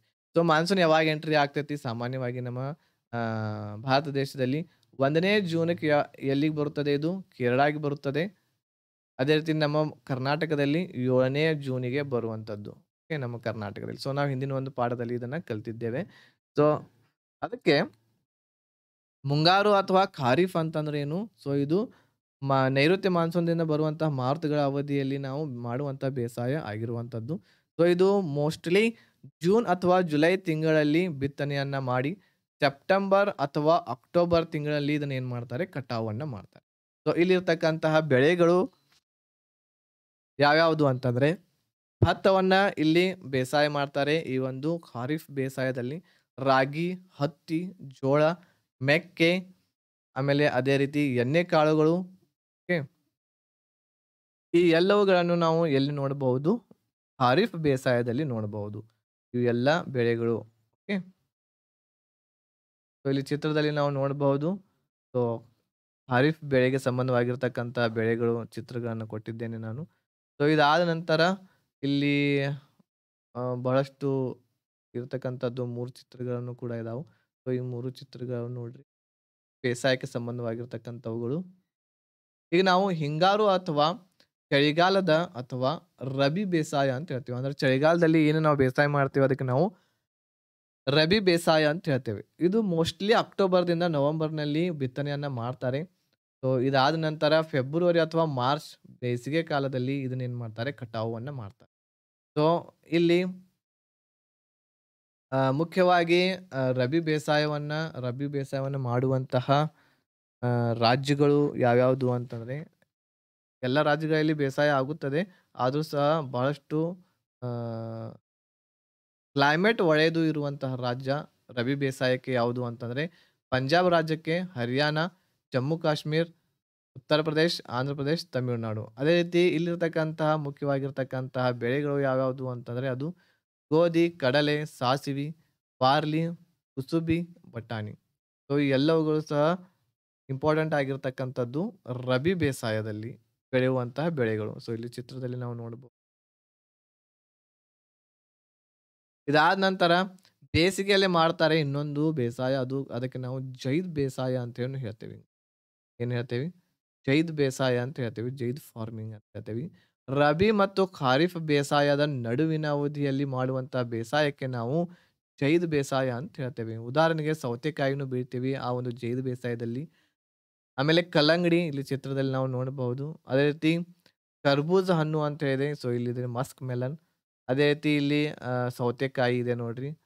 ಆಮೇಲೆ ಇದೆ ಹಾಗಲಕಾಯಿ ಇದೆ, ಬಿಟ್ಟರ್ ಗಾರ್ಡ್. ಸೊ, ಈ ಎಲ್ಲವುಗಳನ್ನ ಸಹ ನಾವು ಜೈದ್ ಬೇಸಾಯದಲ್ಲಿ ನಾವು ನೋಡಬಹುದು. ದ್ವಿದಳ ಧಾನ್ಯಗಳಾಗಿರ್ತಕ್ಕಂತಹ ಉದ್ದಿನ ಬೇಳೆ, ಹೆಸರು, ಎಣ್ಣೆ ಕಾಳುಗಳು, ತರಕಾರಿಗಳನ್ನು ಸಹ ಈ ಒಂದು ಬೇಸಾಯದಲ್ಲಿ ನಾವು ನೋಡಬಹುದು, ಜೈದ್ ಬೇಸಾಯದಲ್ಲಿ. ಭಾರತದಲ್ಲಿ ಬೆಳೆಯುವಂತಹ ಪ್ರಮುಖ ಬೆಳೆಗಳನ್ನ ನೋಡೋಣ ನಾವು. ಅದರಲ್ಲಿ ಮೊಟ್ಟ ಮೊದಲನೇದಾಗಿ ಆಹಾರ ಬೆಳೆಗಳು ಯಾವ್ಯಾವ ಬೆಳಿತಾರೆ? ಭತ್ತ. ಸೊ, ಭಾರತ ಪ್ರಪಂಚದಲ್ಲಿ ಅತಿ ಹೆಚ್ಚು ಭತ್ತದ ಕ್ಷೇತ್ರ ಹೊಂದಿದ್ದು, ಉತ್ಪಾದನೆಯಲ್ಲಿ ಪ್ರಮುಖ ಸ್ಥಾನವನ್ನ ಹೊಂದಿರತಕ್ಕಂಥದ್ದು. ದೇಶದ ಬಹುಜನ ಆಹಾರದ ಮೂಲ ಆಗಿರ್ತಕ್ಕಂಥದ್ದು ಇದು ಭತ್ತ. ಇದು ಖಾರಿಫ್ ಬೆಳೆಯಾಗಿದೆ. ಖಾರಿಫ್ ಬೆಳೆ ಅಂತಂದ್ರೆ ಯಾವಾಗ ಬೆಳಿತಾರೆ ಇದು? ಓಕೆ, ಜೂನ್ ದಿಂದ ಜೂನ್ ಜುಲೈದಲ್ಲಿ ಬೆಳೆಯುವಂಥದ್ದು ಇದು ಖಾರಿಫ್ ಬೆಳೆ. ಇದಾದ ನಂತರ ಇಲ್ಲಿ ಉಷ್ಣಾಂಶ ಎಷ್ಟು ಬೇಕು ಅಂತಂದ್ರೆ ಈ ಭತ್ತವನ್ನು ಬೆಳಿಲಿಕ್ಕೆ 25 ಡಿಗ್ರಿ ಸೆಲ್ಸಿಯಸ್ ಬೇಕು ಮತ್ತು ಮಳೆ 100 ರಿಂದ 200 ಸೆಂಟಿಮೀಟರ್‌ದಷ್ಟು ಮಳೆ ಬೇಕು ಭತ್ತ ಬೆಳಿಲಿಕ್ಕೆ. ಇದಾದ ನಂತರ ಮಣ್ಣು ಯಾವುದು ಬೇಕು ಇದಕ್ಕೆ? ಮೆಕ್ಕಲು ಮಣ್ಣು ಅಥವಾ ಜೇಡಿ ಮಣ್ಣಿನಲ್ಲಿ ಇದನ್ನ ಬೆಳೆಯಬಹುದು. ಹೆಚ್ಚಾಗಿ ಪಶ್ಚಿಮ ಬಂಗಾಳ ರಾಜ್ಯ ಭಾರತದಲ್ಲಿ ಅತಿ ಹೆಚ್ಚು ಭತ್ತ ಬೆಳೆಯುವಂತಹ ರಾಜ್ಯ. ಇತರೆ ರಾಜ್ಯಗಳು ಅಂತಂದ್ರೆ ಆಂಧ್ರ ಪ್ರದೇಶ ಆಗಿರ್ಬೋದು, ತಮಿಳುನಾಡು, ಒರಿಸ್ಸಾ, ಕರ್ನಾಟಕ, ಆಮೇಲೆ ಉತ್ತರ ಪ್ರದೇಶ್. ಸೊ, ಇಲ್ಲಿಯೂ ಸಹ ಈ ಭತ್ತವನ್ನ ಬೆಳಿತಾರೆ. ಆಂಧ್ರ ಪ್ರದೇಶವನ್ನು ನಾವು ಭತ್ತದ ಕಣಜ ಅಂತ ಹೇಳ್ತೇವೆ. ಆಂಧ್ರ ಪ್ರದೇಶವನ್ನು ನಾವೇನಂತ ಹೇಳ್ತೇವಿ? ಭತ್ತದ ಕಣಜ. ಆದರೆ ಪಶ್ಚಿಮ ಬಂಗಾಳದಲ್ಲಿ ಅತಿ ಹೆಚ್ಚು ಬೆಳೆಯುವಂಥದ್ದು ಭತ್ತ. ಭಾರತದಲ್ಲಿ ಅತಿ ಹೆಚ್ಚು ಭತ್ತ ಬೆಳೆಯುವಂತ ರಾಜ್ಯ ಯಾವುದು ಅಂತಂದ್ರೆ ಅದು ಪಶ್ಚಿಮ ಬಂಗಾಳ. ಆದರೆ ಭತ್ತದ ಕಣಜ ಅಂತ ಹೇಳಿ ನಾವು ಆಂಧ್ರ ಪ್ರದೇಶವನ್ನ ಭತ್ತದ ಕಣಜ ಅಂತಂದ್ರೆ ಹೆಚ್ಚು ಇಳುವರಿಯನ್ನ ನೀಡುವಂತಹ ಪ್ರದೇಶಕ್ಕೆ ನಾವು ಕಣಜ ಅಂತ ಹೇಳ್ತೇವೆ. ಹೆಚ್ಚು ಇಳುವರಿ ಬರಬೇಕು. ಒಂದೇ ಗಿಡ ಹಚ್ಚಿದ್ರು ಅಂತಂದ್ರೆ ಒಂದು 100 ಕಾಳು ಆಗ್ಬೇಕು. ಎಕ್ಸಾಂಪಲ್ ಹೇಳ್ತಾ ಇದ್ದೀನಿ ನಾನು ನಿಮಗೆ. ಆದರೆ ಹೆಚ್ಚು ಭತ್ತ ಬೆಳೆಯುವಂತಹ ರಾಜ್ಯ, ಅತಿ ಹೆಚ್ಚು ಭತ್ತವನ್ನ ಬೆಳೆಯುವಂತ ರಾಜ್ಯ ಅದು ಪಶ್ಚಿಮ ಬಂಗಾಳ.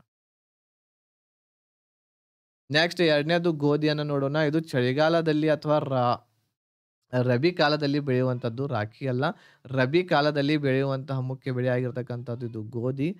ನಮ್ಮ ದೇಶ ಗೋಧಿ ರಫ್ತು ಮಾಡುವ ಪ್ರಪಂಚದ ಪ್ರಮುಖ ರಾಷ್ಟ್ರಗಳಲ್ಲಿ ಒಂದಾಗಿರ್ತಕ್ಕಂಥದ್ದು. ಇಲ್ಲಿ ಉಷ್ಣಾಂಶ ಎಷ್ಟು ಬೇಕು ಅಂತಂದ್ರೆ 10 ಡಿಗ್ರಿ ಸೆಲ್ಸಿಯಸ್‌ದಿಂದ 15 ಡಿಗ್ರಿ ಸೆಲ್ಸಿಯಸ್ ಬೇಕು.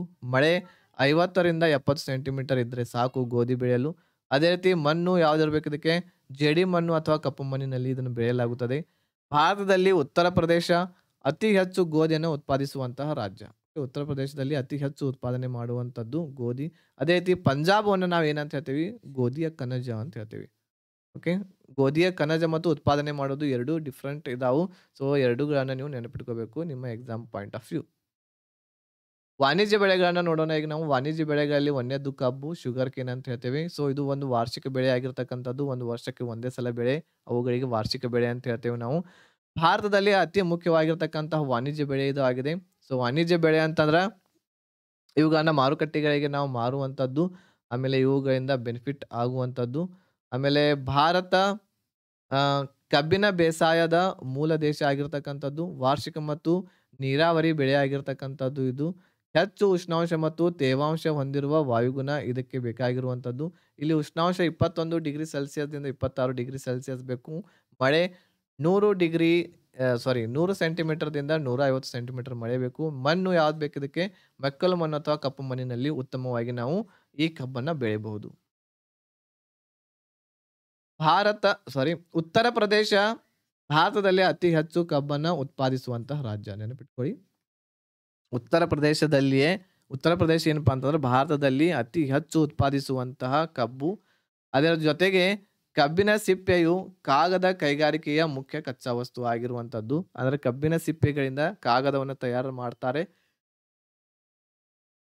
ಇತರೆ ಉತ್ಪನ್ನಗಳು ಯಾವ್ಯಾವುದು ಅಂತಂದ್ರೆ ಕಬ್ಬಿನಿಂದ ನಾವು ಸಕ್ಕರೆ ಮಾಡ್ತೇವೆ, ಸಾರಿ ಮಾಡ್ತೇವೆ, ಬೆಲ್ಲ, ಮದ್ಯಸಾರ. ಸೊ ಇವುಗಳನ್ನು ಸಹ ಮಾಡ್ತೇವೆ. ಭಾರತದಲ್ಲಿ ಕಬ್ಬಿನ ಉತ್ಪಾದನೆಗೆ ಬಳಸುತ್ತಿರುವ ಪದ್ಧತಿ ಯಾವುದು ಅಂತಂದ್ರೆ ಅದು ಅತಿ ಮುಖ್ಯವಾದದ್ದು ಯಾವುದು? ರೊಟನ್ ಸಿಸ್ಟಮ್ ಅಂತ ಹೇಳ್ತೀವಿ. ರೊಟನ್ ಸಿಸ್ಟಮ್. ಮೊದಲು ಇಲ್ಲಿ ರೋಟೋನ್ ಸಿಸ್ಟಮ್ ಅಂತಂದ್ರೆ ಕನ್ನಡದಲ್ಲಿ ನಾವು ಏನಂತ ಹೇಳ್ತೇವಿ? ಸೊ ಕಬ್ಬನ್ನು ಉತ್ಪಾದನೆ ಮಾಡಲಿಕ್ಕೆ ನಾವು ಬಳಸುವಂತ ಪದ್ಧತಿ ಇದು ರೋಟೋನ್ ಸಿಸ್ಟಮ್. ಸೊ ಕನ್ನಡದಲ್ಲಿ ನಾವು ಇದಕ್ಕೆ ಕೊಳೆ ಪದ್ಧತಿ ಅಂತ ಹೇಳ್ತೇವೆ. ಕೊಳೆ ಪದ್ಧತಿ ಅಂತ ಹೇಳ್ತೇವೆ. ನೆಕ್ಸ್ಟ್, ಮೊದಲು ಕಬ್ಬಿನ ತುಂಡುಗಳನ್ನು ನೆಟ್ಟು ಫಸಲನ್ನು ಪಡೆದ ನಂತರ ಅದರ ಕೊಳೆಯನ್ನು ಬಿಟ್ಟು ಉಳುಮೆ ಮಾಡಿ ಕೊಳೆ ಚಿಗುರಿ ಅದರಿಂದ ಮತ್ತೊಂದು ಫಸಲನ್ನು ಪಡೆಯುವುದು ಇದನ್ನೇ ನಾವು ಕೊಳೆ ಪದ್ಧತಿ ಅಂತ ಹೇಳ್ತೇವೆ. ಕೊಳೆ ಪದ್ಧತಿ ಅಂತಂದ್ರೆ ಏನು? ರಟೋನ್ ಸಿಸ್ಟಮ್ ಅಂತಂದ್ರೆ ಏನು ಅಂತಂದ್ರೆ ಈಗ ನಾವು ಕಬ್ಬನ್ನ ಮೊದಲು ಏನ್ ಮಾಡ್ತೇವೆ? ಕಬ್ಬಿನ ತುಂಡನ್ನ ನೆಟ್ಟು ಒಂದು ಫಸಲವನ್ನ ತೆಗಿತೇವೆ. ಓಕೆ. ಒಂದು ಫಸಲನ್ನ ಏನ್ ಮಾಡ್ತೇವೆ? ತೆಗಿತೇವೆ. ಸೊ ಒಂದು ಫಸಲನ್ನ ತೆಗೆದು ಈ ಕಬ್ಬನ್ನ ಏನ್ ಮಾಡ್ತೇವೆ? ಇಲ್ಲಿಗೆ ಕಟಾವು ಮಾಡಿ ಬಿಡ್ತೇವೆ. ಆಮೇಲೆ ಮತ್ತೆ ಏನಾಗುತ್ತದೆ? ಇದು ಮತ್ತೆ ಚಿಗುರುತ್ತದೆ. ಇದು ಮತ್ತೆ ಚಿಗುರುತ್ತದೆ. ಸೊ ಈ ರೀತಿ ಮತ್ತೆ ಏನಾಗಬಹುದು? ಇದಕ್ಕೆ ಬಹಳಷ್ಟು ಕಬ್ಬುಗಳಾಗ್ತವೆ. ಸೊ ಈ ರೀತಿ ಏನಪ್ಪಾ ಅಂತಂದ್ರೆ 2 ರಿಂದ 3 ವರ್ಷದವರೆಗೆ ನಾವು ಒಂದು ಸಲ ನೆಟ್ಟಿವಿ ಅಂತಂದ್ರೆ, ಒಂದು ಸಲ ಒಂದು ಕಬ್ಬಿನ ತುಂಡನ್ನು ನಾವು ನೆಟ್ಟಿದ್ವಿ ಅಂತಂದ್ರೆ, ಸೊ ಅದನ್ನ 3 ವರ್ಷದವರೆಗೆ ಅದೇ ರೀತಿ ಮುಂದುವರಿಸಬಹುದು. ಸೊ ಇದರ ಬೆನಿಫಿಟ್ ಆಗಿರ್ತಕ್ಕಂಥದ್ದು. ಈ ಒಂದು ಪದ್ಧತಿಗೆ ನಾವು ಏನ್ ಮಾಡ್ತೇವೆ? ಕೊಳೆ ಪದ್ಧತಿ ಅಂತ ಹೇಳ್ತೇವೆ. ರೊಟೋನ್. ಇದಾದ ನಂತರ 2ನೇದು ಹೊಗೆ ಸೊಪ್ಪನ್ನು ನೋಡೋಣ. ಟೊಬ್ಯಾಕೋ. ಹೊಗೆ ಸೊಪ್ಪದ ಚಿತ್ರ. ಇದು ಉಷ್ಣ ವಲಯದ ಬೆಳೆ ಆಗಿರ್ತಕ್ಕಂಥದ್ದು. ಅಂದ್ರೆ ಇಲ್ಲಿ ಬಿಸಿಲು ಭಾಳ ಬೇಕು. ಸೊ ಉಷ್ಣತೆ ಎಷ್ಟು ಬೇಕು ಅಂತಂದ್ರೆ ಇಲ್ಲಿ 21 ಡಿಗ್ರಿಯಿಂದ 27 ಡಿಗ್ರಿ ಸೆಲ್ಸಿಯಸ್ ಬೇಕು. ಮಳೆ ಇಲ್ಲಿ 50 ಸೆಂಟಿಮೀಟರ್ ಇದ್ರೆ, ಸಾಧಾರಣ ಮಳೆ ಇದ್ರೆ ಸಾಕು ಇದಕ್ಕೆ.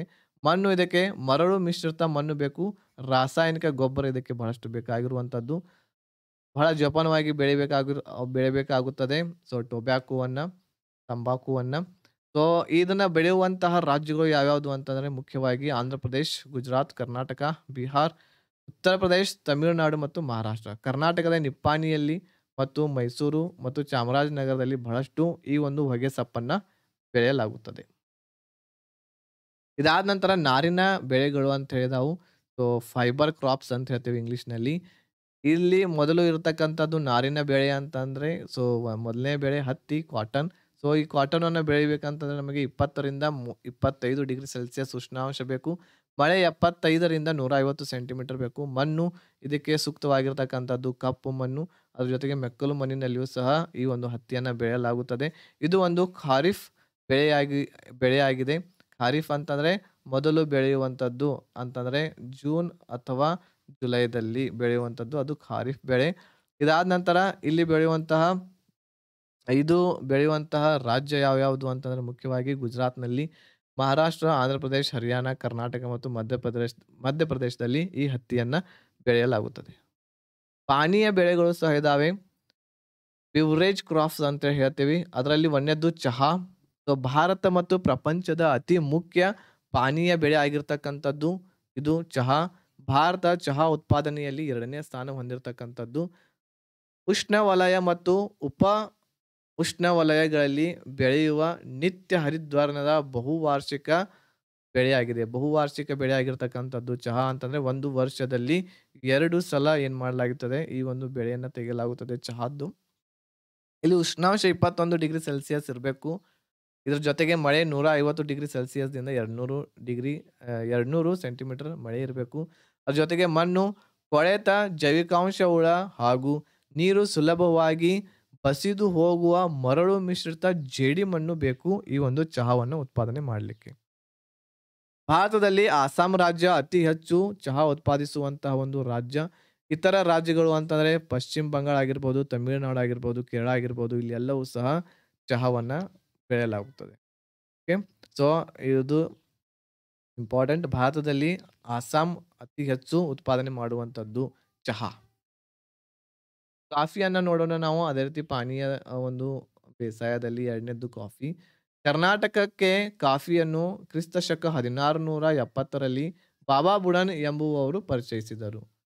ಇದಾದ ನಂತರ ಕಾಫಿಯಲ್ಲಿ ಕೆಫಿನ್ ಅನ್ನುವಂಥ ಒಂದು ಅಂಶವಿರುತ್ತದೆ. ಕಾಫಿಯನ್ನು ಮೊಟ್ಟ ಮೊದಲಿಗೆ ಚಂದ್ರದ್ರೋಣ ಪರ್ವತದಲ್ಲಿ ಕಾಫಿ ಬೀಜ ಬಿತ್ತನೆಯನ್ನ ಮಾಡಲಾಯಿತು. ಭಾರತದಲ್ಲಿ ಕರ್ನಾಟಕ ಅತಿ ಹೆಚ್ಚು ಕಾಫಿಯನ್ನು ಉತ್ಪಾದಿಸುವ ರಾಜ್ಯ. ಭಾರತದಲ್ಲಿ ಕಾಫಿಯನ್ನು ಉತ್ಪಾದಿಸುವಂತಹ ಅತಿ ಹೆಚ್ಚು ರಾಜ್ಯ ಯಾವುದು ಅಂತಂದ್ರೆ ಕರ್ನಾಟಕ. ಚಹಾದಲ್ಲಿ ಯಾವುದು? ಚಹಾದಲ್ಲಿ ಇರುವಂತದ್ದು ಅಸ್ಸಾಂ. ಆಮೇಲೆ ಕಾಫಿದಲ್ಲಿ ಇರುವಂತದ್ದು ಯಾವುದು? ಕರ್ನಾಟಕ. ಎರಡು ಇಂಪಾರ್ಟೆಂಟ್ ಇವೆ. ಸೊ ಕಾಫಿ ಬೆಳೆಯಲು ಉಷ್ಣಾಂಶ ಎಷ್ಟು ಬೇಕು? 25 ಡಿಗ್ರಿ ಸೆಲ್ಸಿಯಸ್ ಬೇಕು. ಮಳೆ ಎಷ್ಟು ಬೇಕು? 200ರಿಂದ 250 ಸೆಂಟಿಮೀಟರ್ ಬೇಕು. ಮಣ್ಣು ಇದಕ್ಕೂ ಸಹ ಮರಳು ಮಿಶ್ರಿತ ಜೇಡಿ ಮಣ್ಣು ಬೇಕಾಗುತ್ತದೆ. ಕಾಫಿ ಬೆಳೆಯಲು ಮರದ ನೆರಳು ಅವಶ್ಯಕವಾಗಿರ್ತಕ್ಕಂಥದ್ದು. ಓಕೆ. ಸೊ ನೆರಳಿನಲ್ಲಿ ಏನಪ್ಪಾ ಅಂತಂದ್ರೆ ಈ ಕಾಫಿಯನ್ನ ಬೆಳೆಯಲಾಗುತ್ತದೆ. ಸೊ ಇದಿಷ್ಟೆಲ್ಲ ಇಂಪಾರ್ಟೆಂಟ್. ಇದಾದ ನಂತರ ತೋಟಗಾರಿಕೆಗಳ ಬೆಳೆಗಳು ಯಾವ್ಯಾವುದು ಅಂತಂದ್ರೆ ಸೊ ಹಾರ್ಟಿಕಲ್ಚರಲ್ ಕ್ರಾಪ್ಸ್ ಅಂತ ಹೇಳ್ತೇವೆ ಇಂಗ್ಲಿಷ್‌ನಲ್ಲಿ. ಇದರಲ್ಲಿ ತೋಟಗಾರಿಕೆ ಬೇಸಾಯದ ಪ್ರಗತಿಯನ್ನು ಸುವರ್ಣ ಕ್ರಾಂತಿ ಅಂತ ಹೇಳ್ತೇವೆ ನಾವು. ಮಾರುಕಟ್ಟೆಗಳು ಸುತ್ತಲಿನ ಉತ್ಪಾದನಾ ಪ್ರದೇಶಗಳೊಡನೆ ನೇರ ಸಂಪರ್ಕವನ್ನು ಹೊಂದಿರುತ್ತವೆ. ಅದರ ಜೊತೆಗೆ ಇದನ್ನು ಟರ್ಮಿನಲ್ ಮಾರ್ಕೆಟ್ ಎಂದು ಕರಿತೇವೆ ನಾವು. ಓಕೆ. ಟರ್ಮಿನಲ್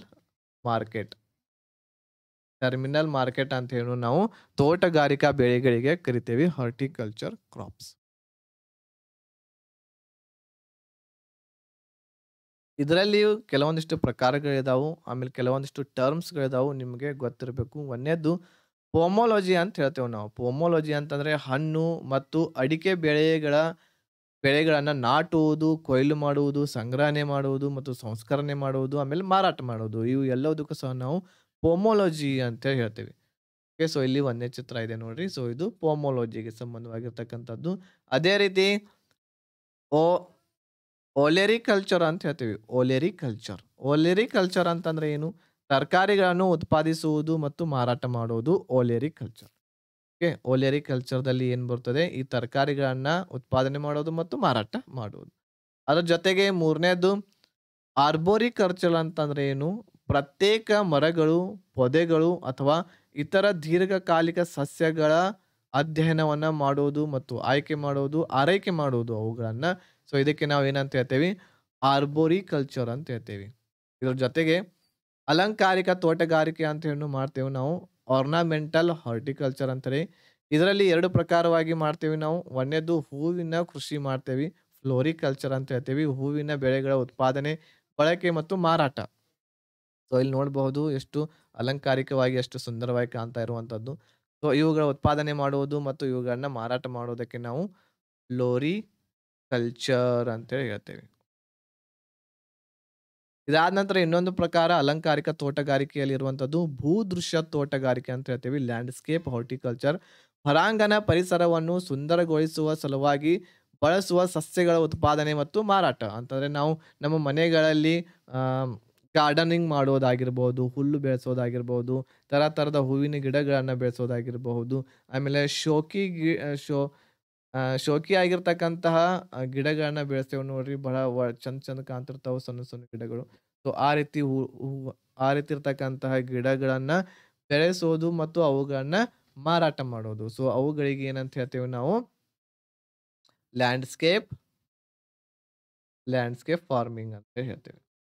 ಲ್ಯಾಂಡ್‌ಸ್ಕೇಪ್ ಹಾರ್ಟಿಕಲ್ಚರ್ ಅಂತ ಹೇಳ್ತೇವೆ. ಸೊ ಈ ರೀತಿ ನಾವು ಈ ಎಲ್ಲ ಟರ್ಮ್ಸ್‌ಗಳನ್ನು ಸಹ ನೋಡಿದ್ವಿ. ಸೊ ಹಾರ್ಟಿಕಲ್ಚರ್‌ದಲ್ಲಿ ಇರುವಂತಹ ಟರ್ಮ್ಸ್‌ಗಳು ಇವು. ಸೊ ಇಲ್ಲಿವರೆಗೆ ಈ ಒಂದು ವಿಡಿಯೋವನ್ನ ನೋಡಿದ್ದಕ್ಕೆ ಎಲ್ಲರಿಗೂ ಧನ್ಯವಾದಗಳು. So thank you one and all, and have a nice day.